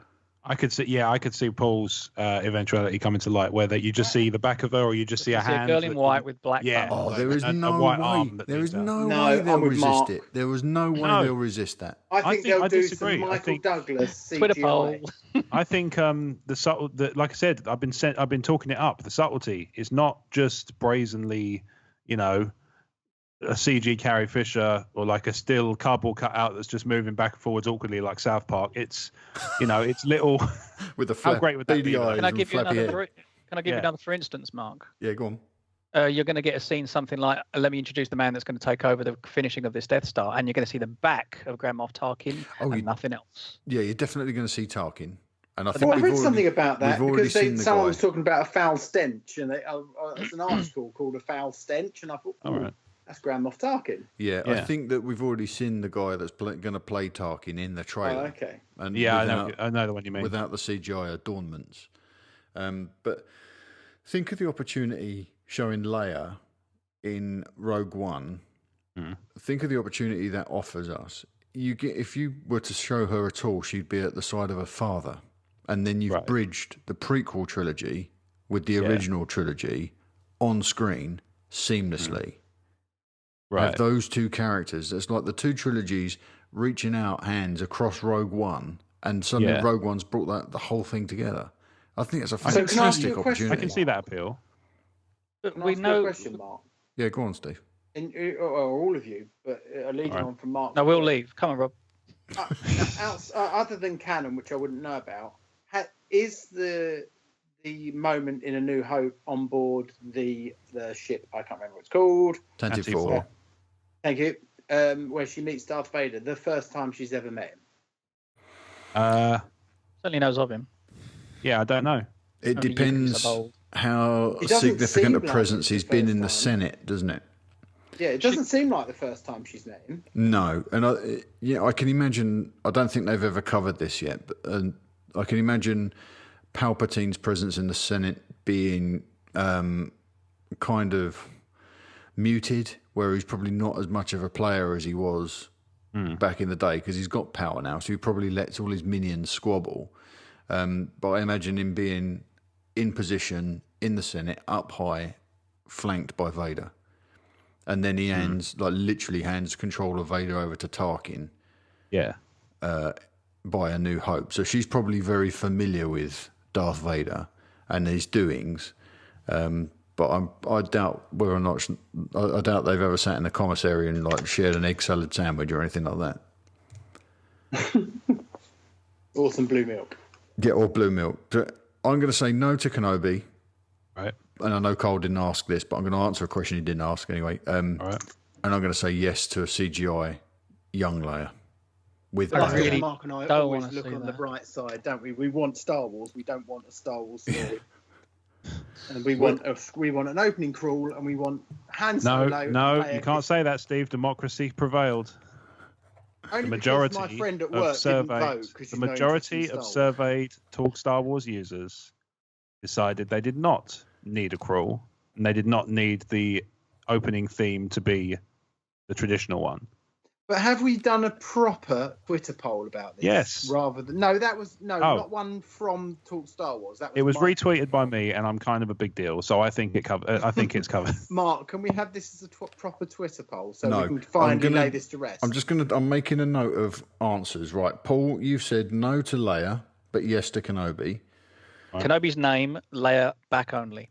Okay, back only at a push. Rob? I'm with Paul. Same answers. Okay, so unless you need, is this for like a pool? Do I need to do a slight variation? No. Okay. No, I'm just writing these down. I'm just making a note of it so no one can lie. Oh, okay. Steve, what about you? Leia? I think yes, you'll hear her actually saying the message because that will be a perfect link. So yes, Leia. Yes, in that sense, yes, Leia. You think they're gonna? Whoa! Hang on. You think they're gonna retread scenes from Episode 4? Yeah, so but it's a different scene, isn't it? Because she is a vision, like a projection in A New Hope. Yes. Whereas you're going to actually see the scene that she does it, and they'll reenact her bending down. I'd like to see that because I want to know how R2 filmed her from a distance when he was next to her. I don't think you want to see it for the same reasons that Steve does, Paul. I don't think we'll see that. Your move, smart ass. I don't think we'll see that because that's cutting into A New Hope story time because she records that on the fly, doesn't she? That's what she's doing when she's putting the memory stick into R2. Yeah, exactly. And then has trouble with it, has to format the stick, and then she has to reboot R2 a couple of times. And then she's using USB 3 with the blue bit, and it won't plug in. And so she flips the stick and then puts it in, and it doesn't work, and then she flips it back to the original way, and it works suddenly. She blows into it a couple of times, and then she realizes that the people that made R2 just removed MagSafe, so of course that was an inferior product. She's like, this Universal Serial Bus is. Oh, there we are. There it is. Oh, sorry. That's main show. Rubbish. Poop. It's no good doing it now. She'll be fine as long as she doesn't use an eye stick. I wondered if you'd seen that event. Okay, Kyle, you are now free to publish your thing memoirs. On your blog. That's how long we've got on. Like you need our permission. Okay, we're going to run off now to a very quick break so we can give you some news about the VIP program, and then when we come back, we're going to delve into Connor's Corner. If you'd like to support what we do here at Talk Star Wars, you can do so by becoming a TSW sponsor. For as little as £1 per month given securely via PayPal, you can help us keep the lights on here at TSW. When you become a TSW sponsor, we will elevate you to VIP status. As a TSW VIP, you'll get access to an exclusive stream that provides you with fun downloads like HD wallpapers for your desktop, tablet and mobile device, ringtones and text alerts courtesy of our very own audio Jedi at Rob Wade Vision. You'll also receive a monthly newsletter with news about what's going on here at Talk Star Wars, and you'll get a priority release of the new Star Wars audio commentary series called TSW Feature Comms. All this for as little as £1 per month. Head to talkstarwars.co.uk/support and become a TSW sponsor today, and the Force will be with you always. And we're back. So as you've just heard, we have a TSW VIP program, which you can become a part of by going to Talk Star Wars and following the instructions, or just going back 30 seconds and listening to the instructions there. So as is customary after the interlude, it's time for Connor's Corner featuring Leo. So Connor writes thusly: Good day, Mark, Rob, Steve and Paul. It says in brackets, fill in names here because somebody's going to be off. And he's wrong. Always trying to keep Connor on his toes. Yeah. I trust all is well with you. This week, I'd like to do a little follow-up on last week's question. It's something Mark said about retcons within the Star Wars films. This got me thinking about the various retcons within them and how I feel about them. I think some of them are darn right silly. I'll give you a for instance. The Han Greedo scene didn't change how we felt about Han. He was going to shoot Greedo anyway, so there was no need to do it. What are your opinions on the various retcons? Which ones do you like and which ones do you dislike? This question yet again came from Leo, and I listening to you guys last week in the car and us getting carried away about the way we don't need everything shown to us. It's just good sometimes to join the dots on your own. Then we agreed that the upcoming Rogue One, A Star Wars Story, is a feature-length retcon in a way. Anyway, as always, we look forward to what you have to say on this, as it gives us a good reason to geek talk on the way home every Tuesday night. We don't even need to say we love the show, but we love the show. Oh, okay. Well, thank you very much. As always, may the force be with you. Connor and Leo, sent by Holocron. So I'm interested about this one because Rogue One is a feature-length retcon. I don't know if I would go that far. Well, it's filling in blanks, isn't it? It's not a retcon. We don't know until December. I mean, they might be right, but at the moment, I think it's more of an expansion on something that we've seen in that opening crawl. It doesn't necessarily mean to retroactively modify the continuity. It's just building on what we already know is established. But it could be right that by the time we see it, it might play out in very different ways. Yeah, very much so. So what do you think? What retcons have you picked up on? I'm trying to think of others that don't work for you. Well, I'll give you one that doesn't work. Oh, go on then, Steve. Yeah, even almost as bad as Greedo. Midichlorians, even though it's a reverse retcon because it's in a film that's based before the film that came before it, if you know what I mean. Right. But to take out all the magic of the Force by introducing midichlorians, that's an awful retcon. Yeah, that's a fantastic one. Let me just check this because I may need to challenge. Oh, I've got something. Go on, Paul. It's not a retcon, I just realised, but Christian, what's his name? No, Hayden Christensen. Hayden Christensen as a ghost. Oh, yeah, that's a good one. No, it is a retcon. Yeah, they changed it from the old dude. Yeah, because it actually retcons that's quite a big retcon as well, isn't it? Because it changes. Okay. I've got another one. It changes the perception of what happens when a person becomes one with the Force. Yes, I mean, mine's a CGI one like Paul's, but when they put in the stupid Little Shop of Horrors thing into the Sarlacc. Oh, okay. Is that a retcon? Wasn't in the original. Was that an enhancement? Yeah, well, that's a change and an enhancement. I'm not sure that's a retcon. It doesn't really change the continuity of that part of the story. Yeah. Then I'll take it back. So I'll cut it out if you like. I just want to add to this that midichlorians were part of George Lucas's original vision as early as 1977. So they're not a retcon. They are just an expansion again. Well, then he was wrong on both counts. Well, okay. I'm going to throw in. Uncle George is never wrong. I'm going to throw in Vader being Luke's father. Okay. Because that definitely wasn't a part of George's initial vision. They were very much two different characters. Yeah. And even though the wonderful Sir Alec Guinness manages to pull off an incredibly enigmatic performance that can be read and reread in different ways when you watch it closely. He sells that as a lie, whether or not it's meant to be a lie. Yeah. And the whole thing that Darth Vader betrayed and murdered your father still works, but it's very much retroactive. It's very much luck of the draw. Yeah. I wonder what would have happened if that film had been released and he said something like, "Oh yeah, your such and such murdered your father by lopping his head off." And then it'd be harder to retcon it back in then, wouldn't it? Yeah. Luckily. Oh, and here's your father's head in that glass jar. Yeah, so luckily his head was kept alive just long enough. Wasn't the original dub Dave Prowse shouting, "No, Ben killed your father"? Yeah, and the initial reaction is that a bit of an old myth? I think it was. I think it's a myth. I think it's a mishmash of myths, isn't it? Because I think that is true. It is what true. happened, as I recall, was that somebody was leaking information from the set of Empire Strikes Back, and they suspected it was Dave. Be careful how you couch this. Yeah, I believe. My understanding is this is from the book. Is it? What's it called? Is it the one about the Secret History of Star Wars or something like that? It's a really good book.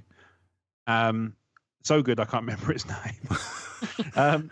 It's the one with the one, Mark. Yes. Judge Robert Thompson narrates it. Yes.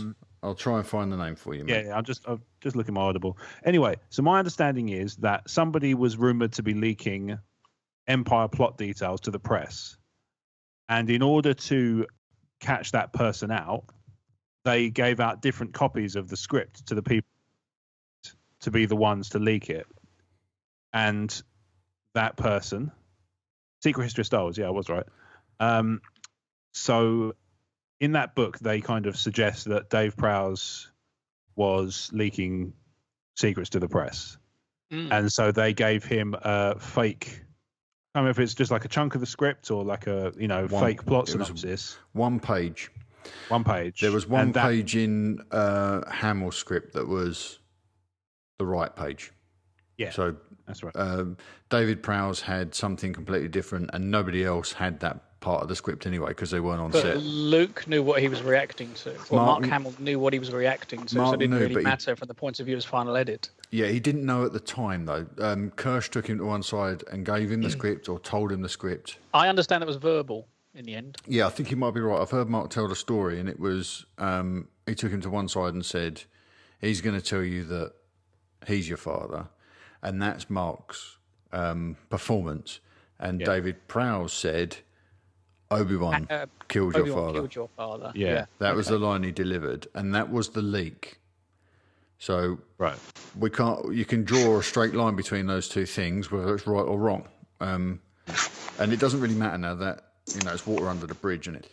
So yeah, that's probably the whole father thing from episode 4. Obi-Wan telling him about his father is probably the best retcon in the whole series, I think. Yeah, and the earliest one too, I would say. Mm-hmm. Think.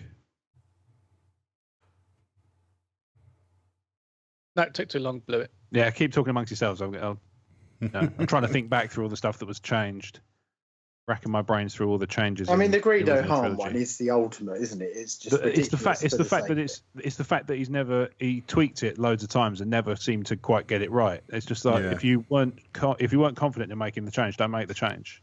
But that was the perfect scene to start with. That's the ridiculousness of it. It was a perfect scene that set Han out to be that mercenary kind of. Yeah, but that was the thing. Be bad if he wanted to be. He felt it was too dark, and it introduced Han's character as too dark in sort of the first instance.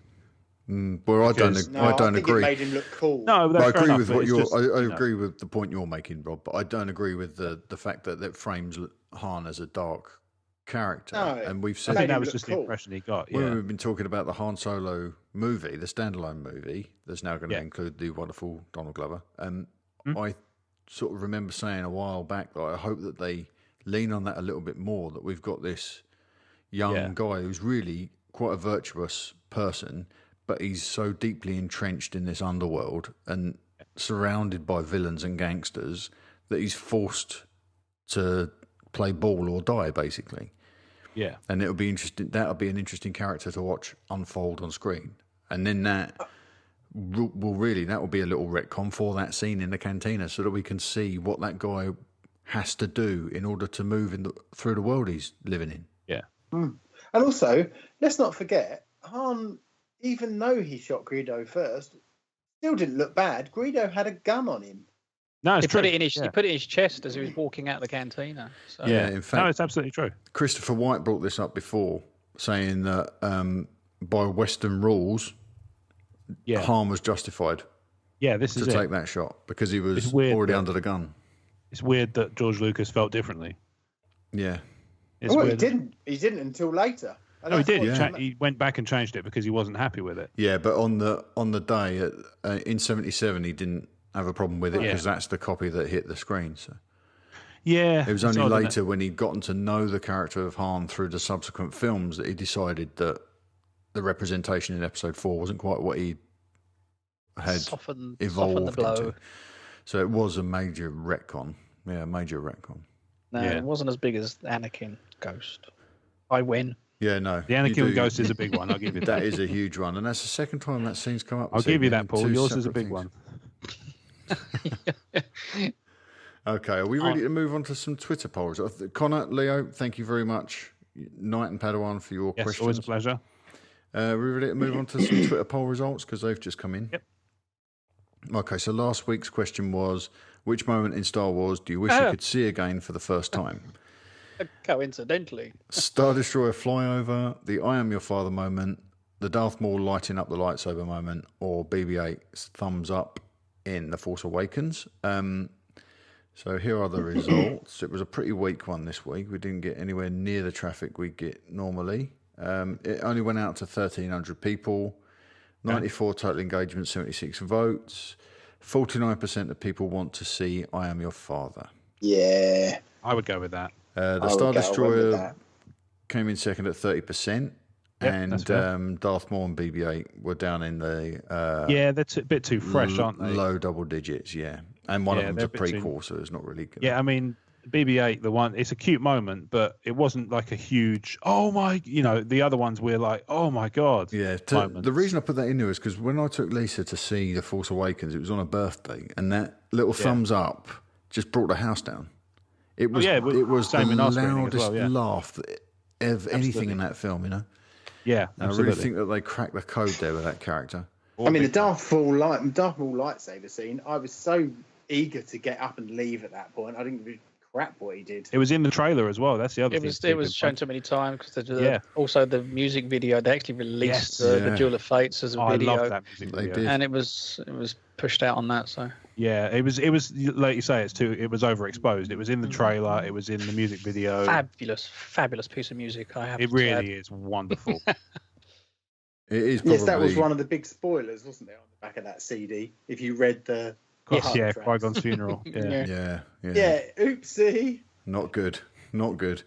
Okay, are we ready for this week's Twitter poll? This is an interesting one because I went out to the VIPs on the VIP Facebook group and I asked for somebody to submit a Twitter poll question for this week.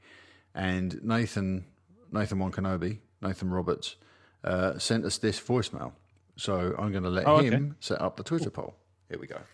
So a few days ago, Russia revealed that they had developed the second generation of their long-range ballistic missiles, Satan II. So this got me thinking about how militaries develop technology far beyond what they reveal to the public.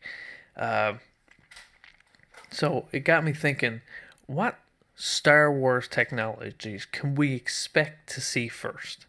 So we've narrowed it down to 4 options. First is holographic communication, as seen in Star Wars. The second is gas-powered plasma weaponry, such as blasters. The third is robotic military units, such as battle droids. And the last is personal hover transportation, such as speeder bikes, for example. All right, so everybody get your votes in. Awesome. How weird is that, Mark? That's very weird Yeah, that that's you should bring weird that you were up in talking the about it in the intermission. break. Let's just talk Yeah. to Mark about Satan 2, which is what the new Russian... That's a nuke that can wipe out the entire United Kingdom. One Wow. bomb. Yeah. Terrifying How good stuff. is that? It's an awesome good is time to that? be alive. Not great. Not great. Yeah. So that's Nathan's question. So I'm going to go live with this right now, and it's Man, going to this is go tough. for 5 days and 23 hours this week for reasons that I shall explain later. And that is going to go live now. This is tough. And This might be one of the toughest I've experienced. The weird 'cause I thing could is, easily all go of for 2 those them. things are actually in development.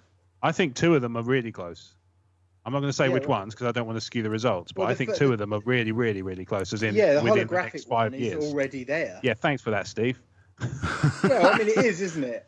It is. I was reading about it the other day. It might well be. I couldn't possibly say one way or the other for reasons I just detailed a minute and a half ago. We know what you're going to vote. No, we don't. This is my point. Have you ever tried to close or open a door using the forces going well? 3 votes, 100%. Maybe I have. That's a good option. Nice. All right, people. That you can have a play around with this question. It's pinned to the profile page, and I reckon it's that one. yeah, it is there now. Okay. Why do your tweets take so long to come up? I still haven't got the picture of myself on mine. You do follow Talk Star Wars, yeah? Yes. Not Just Talk Star checking. Trek. Oh, is that what it is? Oh, that'd be why. All right, should we jump over? That's there now to be played with. So Veeps, Talk Star Wars Veeps, I'm going to be coming to you for more Twitter questions, so get your thinking caps on. All right, first piece on the news isn't really a news story. It is just a wonderful piece of artwork that I wanted to discuss. So this is an Ollie Moss Kylo Ren print that didn't come out at the same time as The Force Awakens. It's gorgeous, right? Yeah, it's beautiful. I love this guy's ability to sort of pour those little incidental details in and recontextualize them, like that down Death Star looking like Kylo's visor. It is a thing of beauty. So if you want to see this piece of artwork, download the show notes, which you can do from the post on talkstarwars.co.uk. It is quite stunning. Paul, what do you make of that? You like a bit of art? I do. I'm finding myself scrutinising it in minor detail rather than just enjoying the picture generally. Yeah, it's gorgeous. But primarily, his eyes, the mask and his eyes and the Star Destroyer is pretty damn awesome. It's nice. Yeah, it's really well done. I like the layers of colour, not a blend. You know, it's just lots and lots of layers. It's not really lovely. blended. It's very cool. Really nice. Okay, I just thought that'd be worth having a little look at. Okay, That's so really Rogue cool. You could do a One. paint by numbers version for the rest of us. Yeah, perhaps I'll get that in a Photoshop. One of our Commonwealth partners, Rogue Squadron, does an art focus, don't they? They've done one recently. Yes, yeah. Some of the stuff they've shared has been stunning as well. That's a beautiful picture. I'm catching up now. That is really nice. At Rogue Squad Pod on Twitter, they had they have like an artist of the week, I think. Yeah, that's what they're doing. Yeah. Yeah, and there's some of the stuff they've shared has been absolutely fantastic. So I encourage art fans to go to at Rogue Squad Pod and have a look. Or go to StarWarsCommonwealth.com and you can find links to everything they do there. Oh, wow. Including the hosts. Oh, superb. Hashtag professional. Okay. Rogue One, a Star Wars story news. So Mads Mikkelsen gave an interview this week and said that Galen Erso is the guiltiest man in the world. I watched this little interview, this little clip of this interview. I think it was with IGN. I can't quite remember. Okay. And this is what he said. He said he's not in a super nice position. So, I mean, leaving is a big word, as in having left Jin. Right. I mean, he didn't really have a choice, but I think he's the most guilty man in the world, and I think that's been very hard to cope with. But if there's a way out of there, he would have taken it. So there's a link there. You can get a little bit more on that story. And I think actually this links out to my article on talkstars.co.uk where I was musing as to whether or not he is empirically guilty or if he feels guilty for his incidental involvement. What's your read on it? What's your gut feeling? From the quote, I don't know. It says a lot and very little, doesn't it? At the same time, it's not really. It's only really dealing specifically with the home life element of it. It seems, because ultimately he could easily feel guilty as well for creating a weapon that can destroy entire planets. Well, that's the thing. That's what I think. That was my read on it. Is the guiltiest man in the world. Yeah, he's Oppenheimer. Yeah, I think. I was talking to friend of the show, Dave Donovan, today, just on this subject actually about Galen and his kind of role and the Oppenheimer character comparisons. And I really like that that they're potentially drawing that comparison because I think that's quite a strong storyline to play with. Yeah, really potent. That is really potent. Very much so, because it rings so true of real life as well. Because obviously there is a person who was real who had this. I think it snaps as real life now. I don't know about World War II. I mean, the state of everything at the moment with Russia and America, the Satan II rocket and that. This film couldn't come out at a better time. No, true. It's a perfect representation of what's going on now. Yeah. But aren't they using his kids as leverage? Isn't that what he means as not being able to get out of there? That's possible. That's implied, I think, in Catalyst that that Krennic is holding a debt over Galen. Yeah. A debt that he saved Galen, Lyra, and a baby Jin from separatists during the Clone Wars, and that is being levelled at Galen to influence him over. There's also, in a previous synopsis for Catalyst, the book that's coming out next month, in just a couple of weeks actually, which suggests that Krennic also lied about the nature of the research that Galen would be doing and said it was for altruistic means and not to become the heart of a super weapon. Yeah.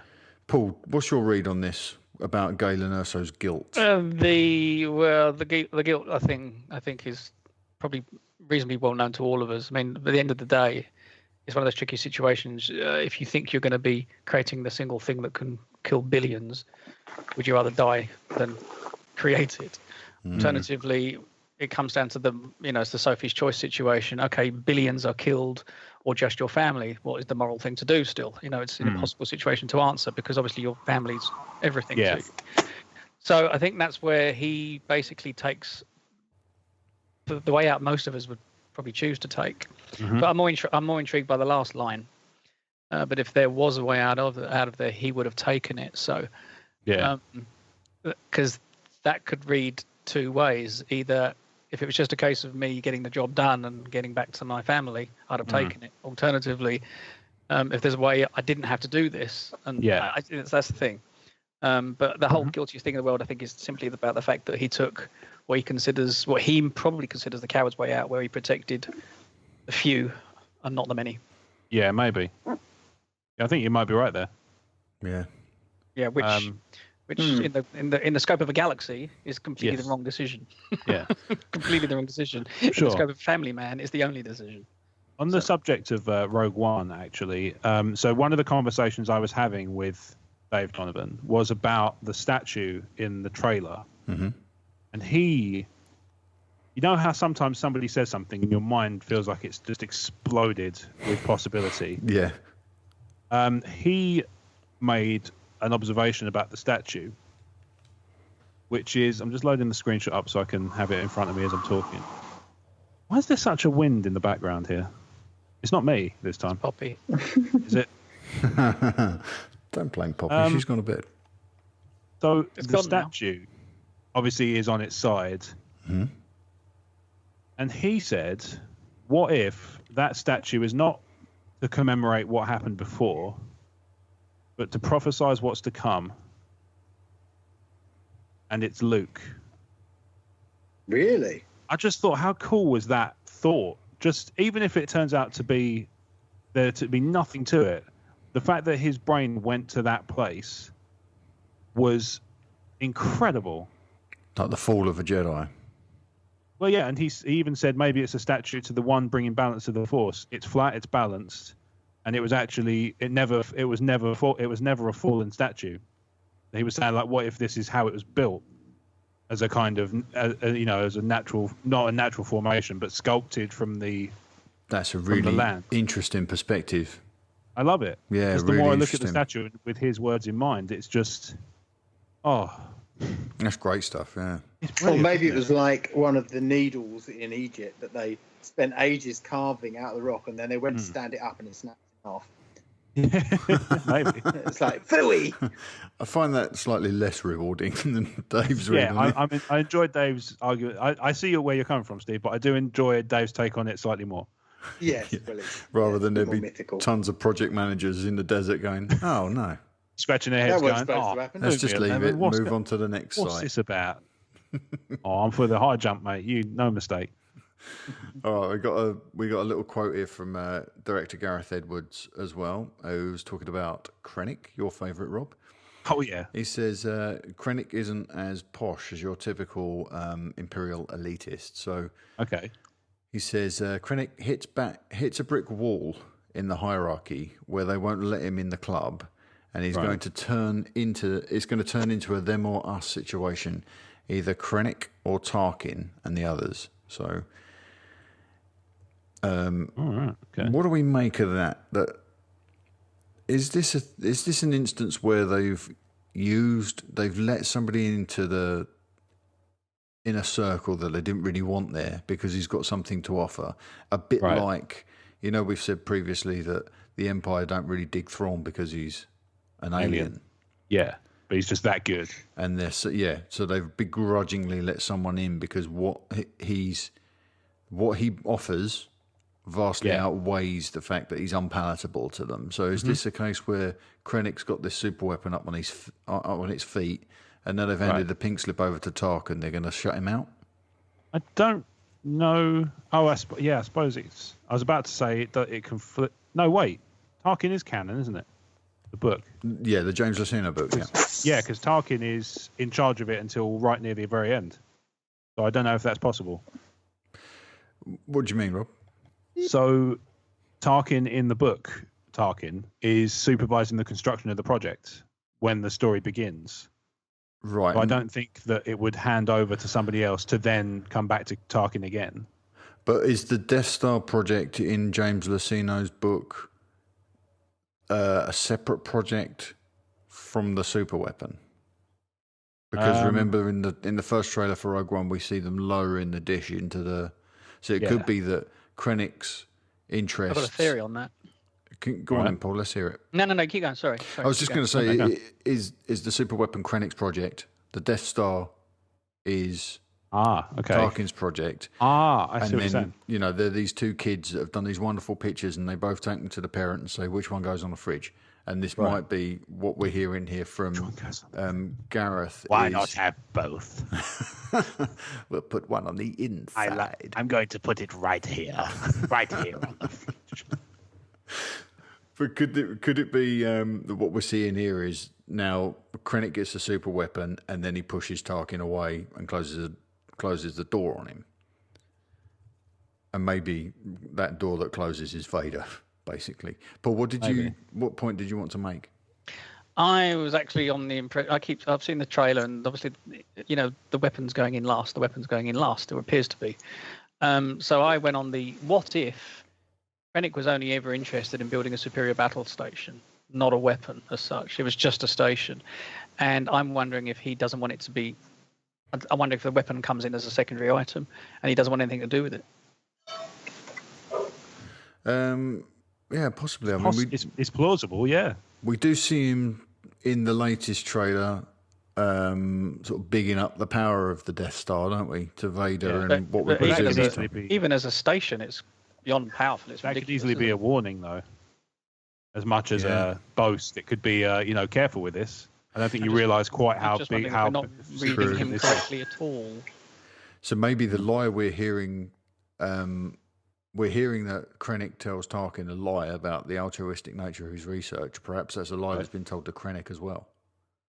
Maybe. You know, I've speculated before that the damage we see being done to Jeddah in the trailer might be because they're using the super weapon on level 5, and Tarkin's the one going, no, dial that right up. Let's see what it can really do. And that's what he does with Alderaan. So, your theory might hold water there, Paul. Entirely possible. Like I say, it's totally plausible. And that would be interesting that we've all been thinking that Krennic's this film's big bad, and what if he is this sympathetic Well, I'm not saying villain? he's anywhere near. I'm not saying he's anywhere near outside of good, but is this a step too far? Really, I still think he's the big bad. No, you don't get to direct. You don't get to director of the. Is it the ISB? He's director of. I'm not sure if it's the ISB, but it's the weapons research. That's right. Director of the Advanced. Here we go. Director of the Advanced Weapons Research Division of the Imperial Military. Yeah. It strikes me that he wouldn't be. What's the word?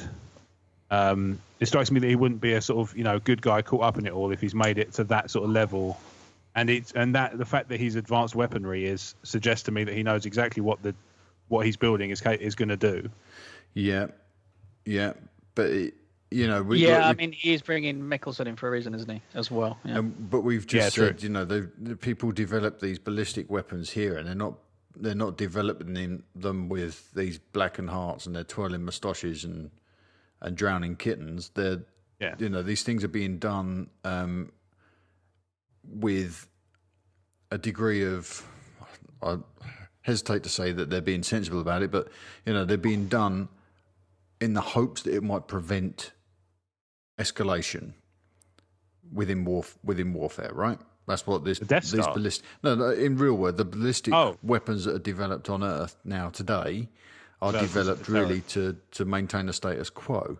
Perhaps that's Krennic's understanding of what the Death Star was. It was for the Imperial Senate to keep the unruly systems in order, and that's what he believes. That's the work he believes he's doing, and that's why he needs Galen, because they're developing this thing. Remember, at the time this film is set, the Senate's still in place.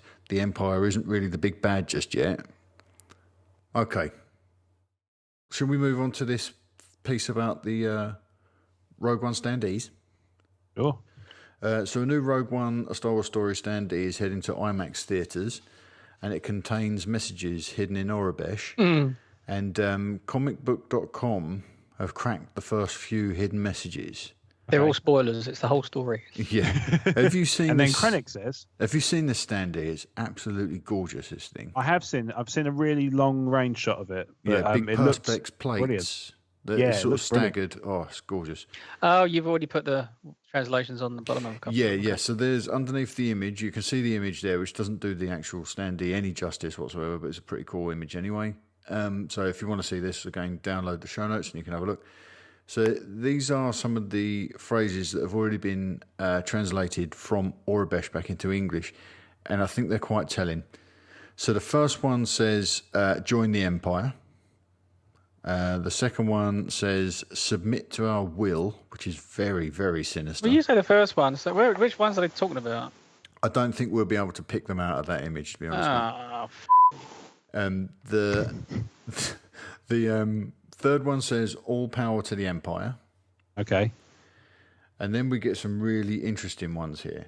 They're almost quotes. They are exactly lifted from the boardroom scene in A New Hope. The ultimate power in the universe. Crush the Suggest we use rebellion it. in one swift stroke. Yep. This station is the ultimate power in the universe, and there will be no one to stop us this time. So that's Vader's line, right? That's Vader's line, yeah. And the this time, in context, directly references the events of Rogue One, doesn't it? Talk about Yes. retcons. Yeah. Yes, because someone did stop them that time, Yeah. or tried to. Yeah, which is this story. We can assume. I think it's safe to assume that that is the story of Rogue One that he's talking about. With that in mind, is it reasonable to assume that Rogue One does deal a great deal of damage onto the Death Star and puts it out of action momentarily, if not for a while? Perhaps, like we were talking about before, damages the dish, which subsequently means a new one has to be built. Possibly, but we are I think talking about Saul about Guerrera's team. Yeah. Yeah, Yeah, maybe in a flashback. That's one of my 5 Rogue One predictions. Okay. Is Should do that before it comes out. Is that sort? Well, it's already on the site somewhere on the Rogue One page. We'll is do them. My 5 predictions for things that would happen, and one of the things was that Saw's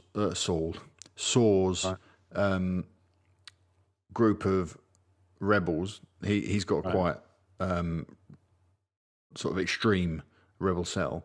Would have taken down the Death Star some point after we saw it in Revenge of the Sith, which might explain the almost 2-decade delay of getting this thing back up and running.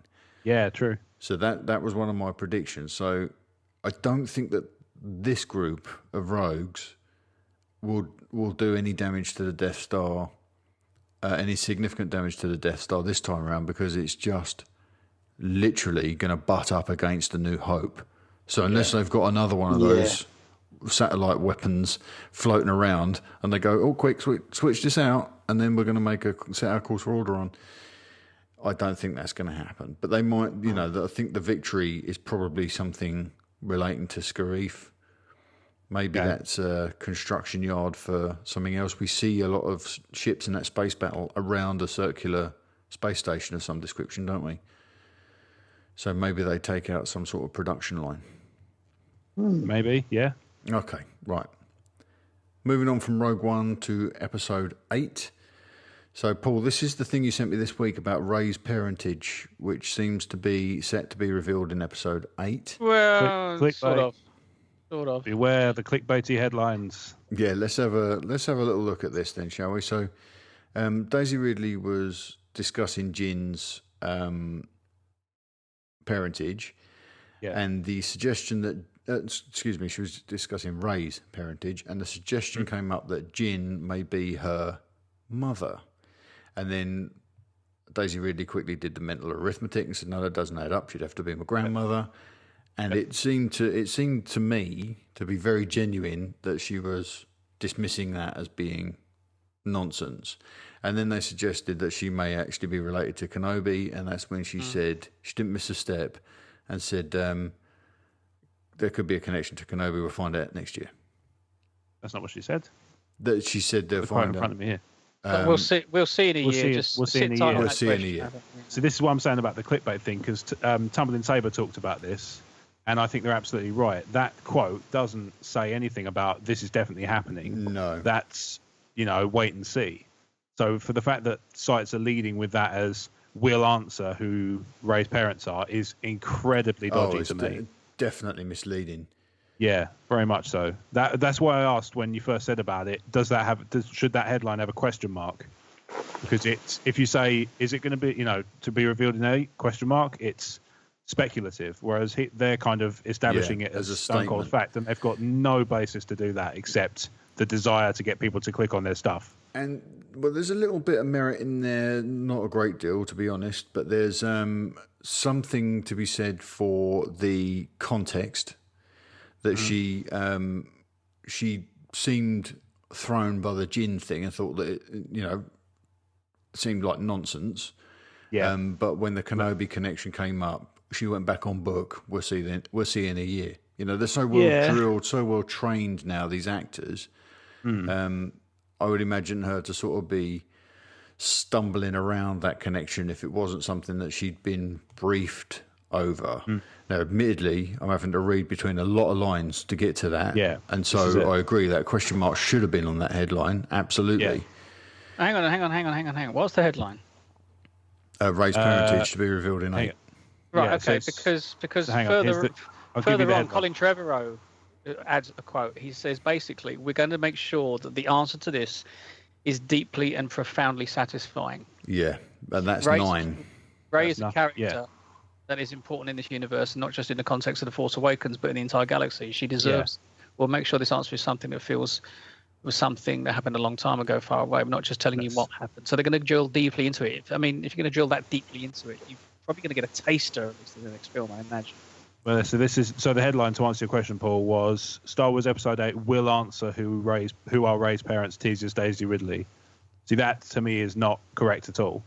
That is it should be phrased if it's phrased as a question, I'd have no issue with it, because it's just always is she suggesting that we'll find out, whereas actually the person's going, we're definitely going to find out next one, guys, and they're the ones who will turn around and say, oh, Disney lied to us, when actually it was their fault. They know to clickbait. I stand with Kyle. Yeah, you should get that. You should pick up his T-shirt. I really need to get on the T-shirts thing. I feel like I'm the main person who should have a Pal Pacino T-shirt, Yeah, and I don't, and this needs to be corrected. I'll do you one that's got an arrow pointing up saying this guy is Pal Pacino. Have it pointing down instead, please. No, I'm not doing that. Okay, moving on, more Episode 8 stuff. Talking about new look Stormtroopers in Episode 8. Now, this is, again, another rumour, but it came from MakingStarWars.net. There was a nice little drawing on their site as well by one of their listeners. I think it's Lumberjack Nick. And this Stormtrooper is called the Executioner. Okay. And he has other variations to the normal white Stormtroopers that we're familiar with from The Force Awakens, the new apple-looking Stormtroopers. Yep. He has a matte black line that goes across half of the mask, one side of the helmet that sets him apart. Just go Steve a little window to chuckle. Still with us. So the Executioner's weapon is not unlike FN 2199's, who was the guy that shouted traitor to Finn at the end of Force Awakens. It has 3 spinning blades at the end of the handle. That's a pretty swish. There's said to be something like the ball in Phantasm with those little blades. Ooh, that's That was cool when it's like Yeah. that guy's gob and everything. That'll be the second Phantasm reference in Yeah, it's true. Star Wars, because Phasma was So, based Rob, on you've that seen ball. Phantasm, but you haven't I've seen Descent of the several Phantasm movies. Nine, Yes, mate. I have. Let's not circle that drain again. So that's interesting enough, right? The Executioner Stormtroopers, pretty cool. Like what they've said about that. But Yeah, this is if the it's true, it's pretty thing. sweet. This next line is the thing that really got my attention. They Okay. also said that they're redesigning the Royal Guard, the Okay. Red Royal Guard. Right. Where am I looking? Oh, yeah, here we go. Yep. Yeah. They also mentioned that they redesign the Red Royal Guard. Yep. So who gets the guards? Saw a picture of that. Didn't we see a snippet of a certain Mark Hamill walking out onto a set with two tall red figures? Yeah, good memory, Paul. I'd forgotten all about that. We did see that. Sometimes it works, mate. Was it Hamill? Yeah, it was Hamill. It was Hamill, yeah. It was. Now, whether they were, he's a Sith now. Cool. Whether they were just going to, they're all going to a area where shooting was going on close to each other or something. They might have been walking offset. You don't know. Yeah, absolutely. It's not necessarily. They might not have been. They might have been walking in the same direction, but not kind of to the same scene. It's absolute proof that. I think they're definitely Snokes. Paul, are you just like susceptible to everything you read on the internet with Star Wars? At the moment, you do seem to be very clickbait heavy this week. Steve, what was you going to say? No. This site I found called E14. Snoke's Red Royal Guard, aren't they? You're assuming they were Snoke, yes? Yeah. Well, it makes sense. Reasonable. And Luke's obviously going to be challenging Snoke at some point. Yeah, but then aren't they filming that a bit early? I don't know. I mean, they've got to bring Snoke into it a bit more, haven't they? This might be Luke arriving somewhere and the guards block him. Do you remember when Vader... was it actually in Return of the Jedi, or was this a deleted scene? Where Vader tried... It's a deleted scene. Vader tried to get access to the Emperor on Death Star 2, and the Red Guard blocked his way, and he used the Force on him. So maybe we're going to see that scene reinterpreted, and Luke will disarm the new Red Guard. Okay. For whatever his intentions are. It just seems like if that's the case, then aren't they filming that incredibly early, considering that he's got to get from Arc to wherever Snoke is? Unless it ends the film. Conditions. Yeah, schedule, unless it ends the film. He kind of travels from Arc 2 to wherever Snoke is by the end of the film, and then Episode 9 is, a large amount of scrapping. Maybe Episode 8's only 4 minutes long. Yeah. Okay. Anyway. Let's wrap this one up with some Han Solo Star Wars story news, if that is indeed what this film's going to be called. If that's your real name. Yeah. So we touched on it earlier, but Donald Glover is Lando Calrissian in the Han Solo movie, which I think is fantastic. And this is one of the statements that were released. I think this was on StarWars.com. I got this from. So this new film depicts Lando in his formative years as a scoundrel on the rise in the galaxy's underworld. I think that's really telling. Years before the events involving Han, Leia, and Darth Vader in Empire Strikes Back, and his rise to rebel hero in Return of the Jedi. Yeah. So, formative years as a scoundrel on the rise in the galaxy's underworld. Isn't that tantalising? And very much so. Do you know what, actually? Let's carry on with the kind of the line of reasoning here, because obviously in the show notes there's a bit of speculation, but I want to add to it. Yeah, go on, mate. So we're kind of saying it. We've been sort of talking it through amongst ourselves. So you could have Bounty Hunters Huts, Black Sun are canon again. Yep. So I'm going to go back to a previous question earlier on in the show notes. I'm going to jump back in time to, let me just see who it was who ordered it. It was Paul Corey, asked if any characters would be in contention for small roles in standalone movies. I would like to use that movie to bring back Prince Chizor. Yes.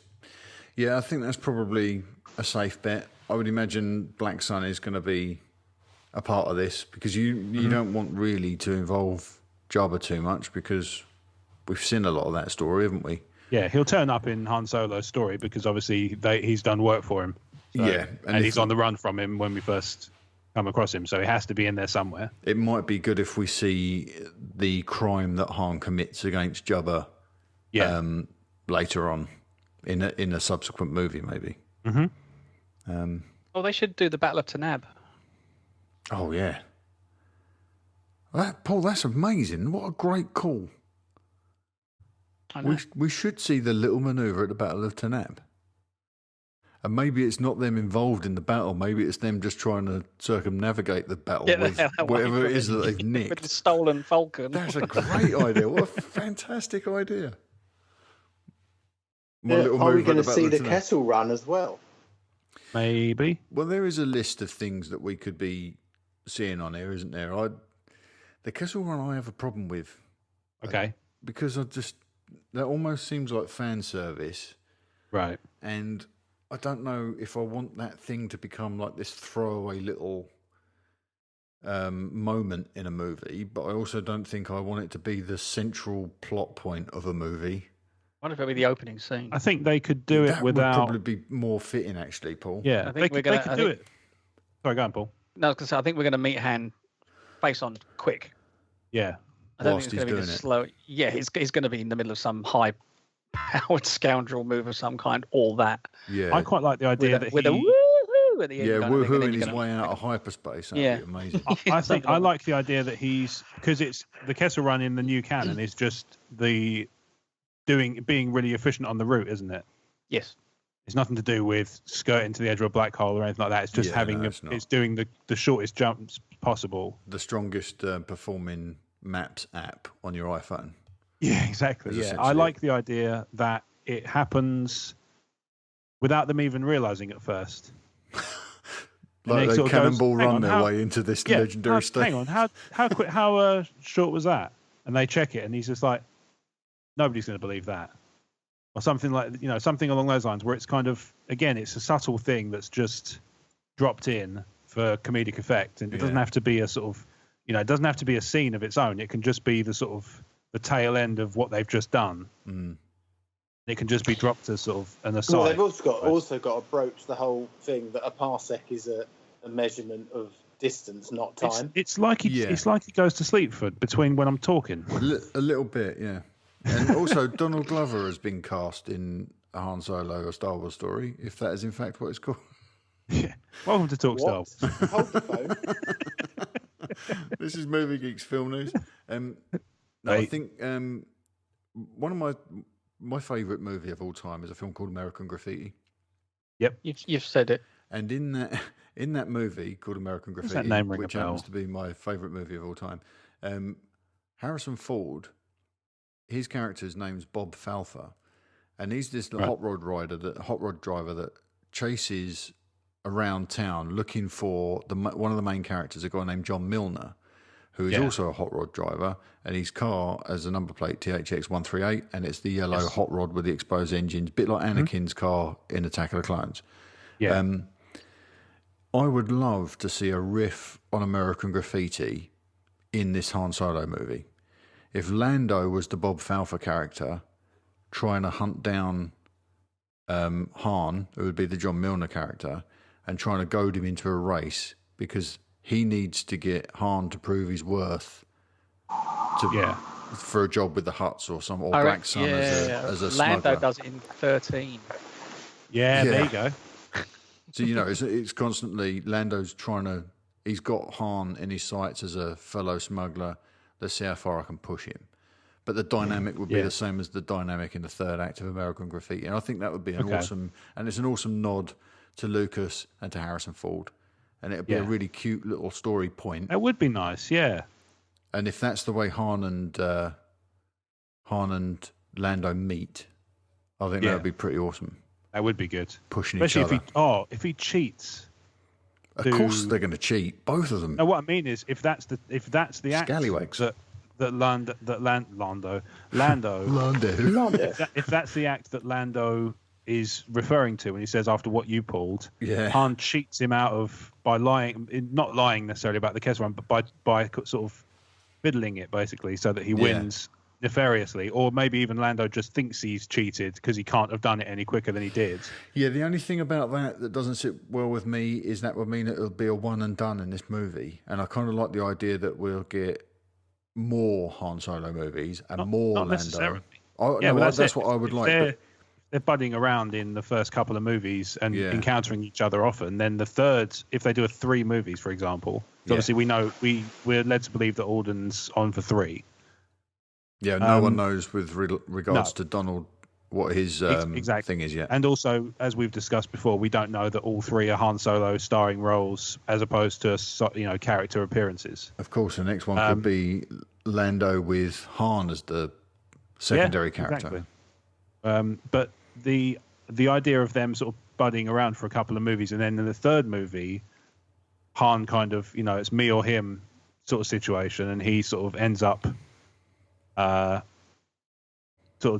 stitching Lando up in a way, sort of no honor among thieves and all that.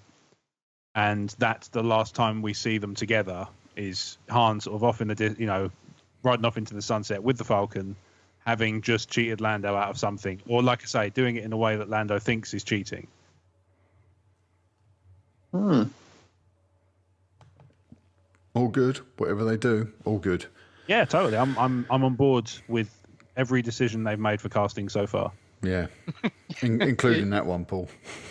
Yeah, seriously terrible. All right, are we ready to wrap this episode up then? Because I think we're just about out of stories and steam. All good? Okay then. Well, thank you very much for listening to Talk Star Wars again this week. That was episode 47. Don't forget you can leave us a 5-star review in iTunes and take advantage of the Wrong Burgundy guarantee. Whatever you write in there, I will read as long as it's clean.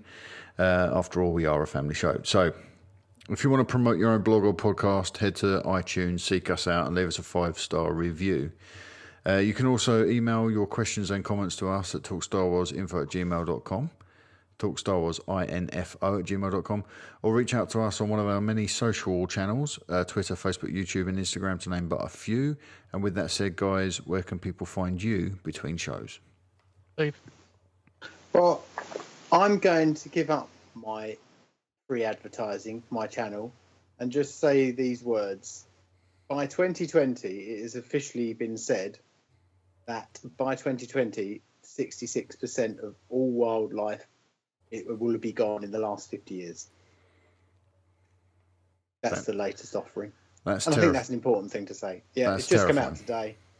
58% at the moment. By 2020, it will be 66. So 2/3 of all life has been disappeared in the last 50 years. Okay. There you go. That's a downer and a half. That's awesome. Can someone pull us out of that nosedive, Paul? Paul's killed himself. You can find Paul at Movie Score You News. can find me listening to cheery music on moviescorenews.com and talking about it. Talking about it on moviescorenews.com, and you'll find me on Twitter at moviescorenews. Incidentally, my pinned tweet is still the fact that just to let you know, I'm obviously jumping out of an aircraft soon to raise money for a very important charity. So if you go to my tweet feed, have a nose. It'd be beautiful if you can make a donation. Appreciate it. Yeah, all the help that's currently come our way. So thank you very much. We What is that, the mistakenly 19th, Paul? 19th, yeah. Yeah, we mistakenly said that you jumped last weekend because I was given bum information by Steve. Yeah, that I happened. know I was given bum information by Jen, and I'd already bought Paul's card for his funeral. And now God, you are cheerful. I'm going to wait until the sale. Save himself 50p. Rob, where can buy that. people find you online, mate? Ladies and gentlemen of the internet, do you find that everything around you is just too maudlin? Well, you can follow me on Twitter and Instagram at RobWadeVision, where I'm tweeting all the time about fun stuff, including, and not limited to, my other blog channel, emotionally14.com, which is digits, not letters. It has YouTube, 2 podcasts, and some written stuff, and it's jolly good fun for the people who are young at heart for the rest of their lives. Short lives, apparently. Top that, Steve. That sounds Satan miserable. too, we love you. You can find everything I do at talkstarwars.co.uk, and I'm on Twitter at talkstarwars. Don't forget to head to iTunes and leave us that review. Check out the rest of the Star Wars Commonwealth at starwarscommonwealth.com. You'll find Tumbling Saber, Generation X-Wing, and Rogue Squadron pod there. And every host is linked there, including these guys and our good friend Jeremy. With that said, we will see you next week. I think, guys, if it's all right with you, we'll probably record on Wednesday if you're free next week. I don't look that far ahead. If I know you don't, Steve. As long as if the planet's not dead. Come on. We're trying to Sorry. sync this up. So that's why Thank you, Well, you can't hide your head in the sand. that's why the Twitter poll is only running for 5 I live days on Jakku. Yeah. this week. I gathered there because- was something like that, yeah. Yeah, I'm going to need to record early. So if you're hearing this on Monday, in 2 days' time, we're going to be recording. So if you've got questions, comments, get your voicemails into us before then. That would be useful. I will be prompting you all on Twitter anyway. Thank you very much, guys. We will see you all next week. Take care of each other. May the force See you be with later. Bye-bye. Peace. Peace out. It's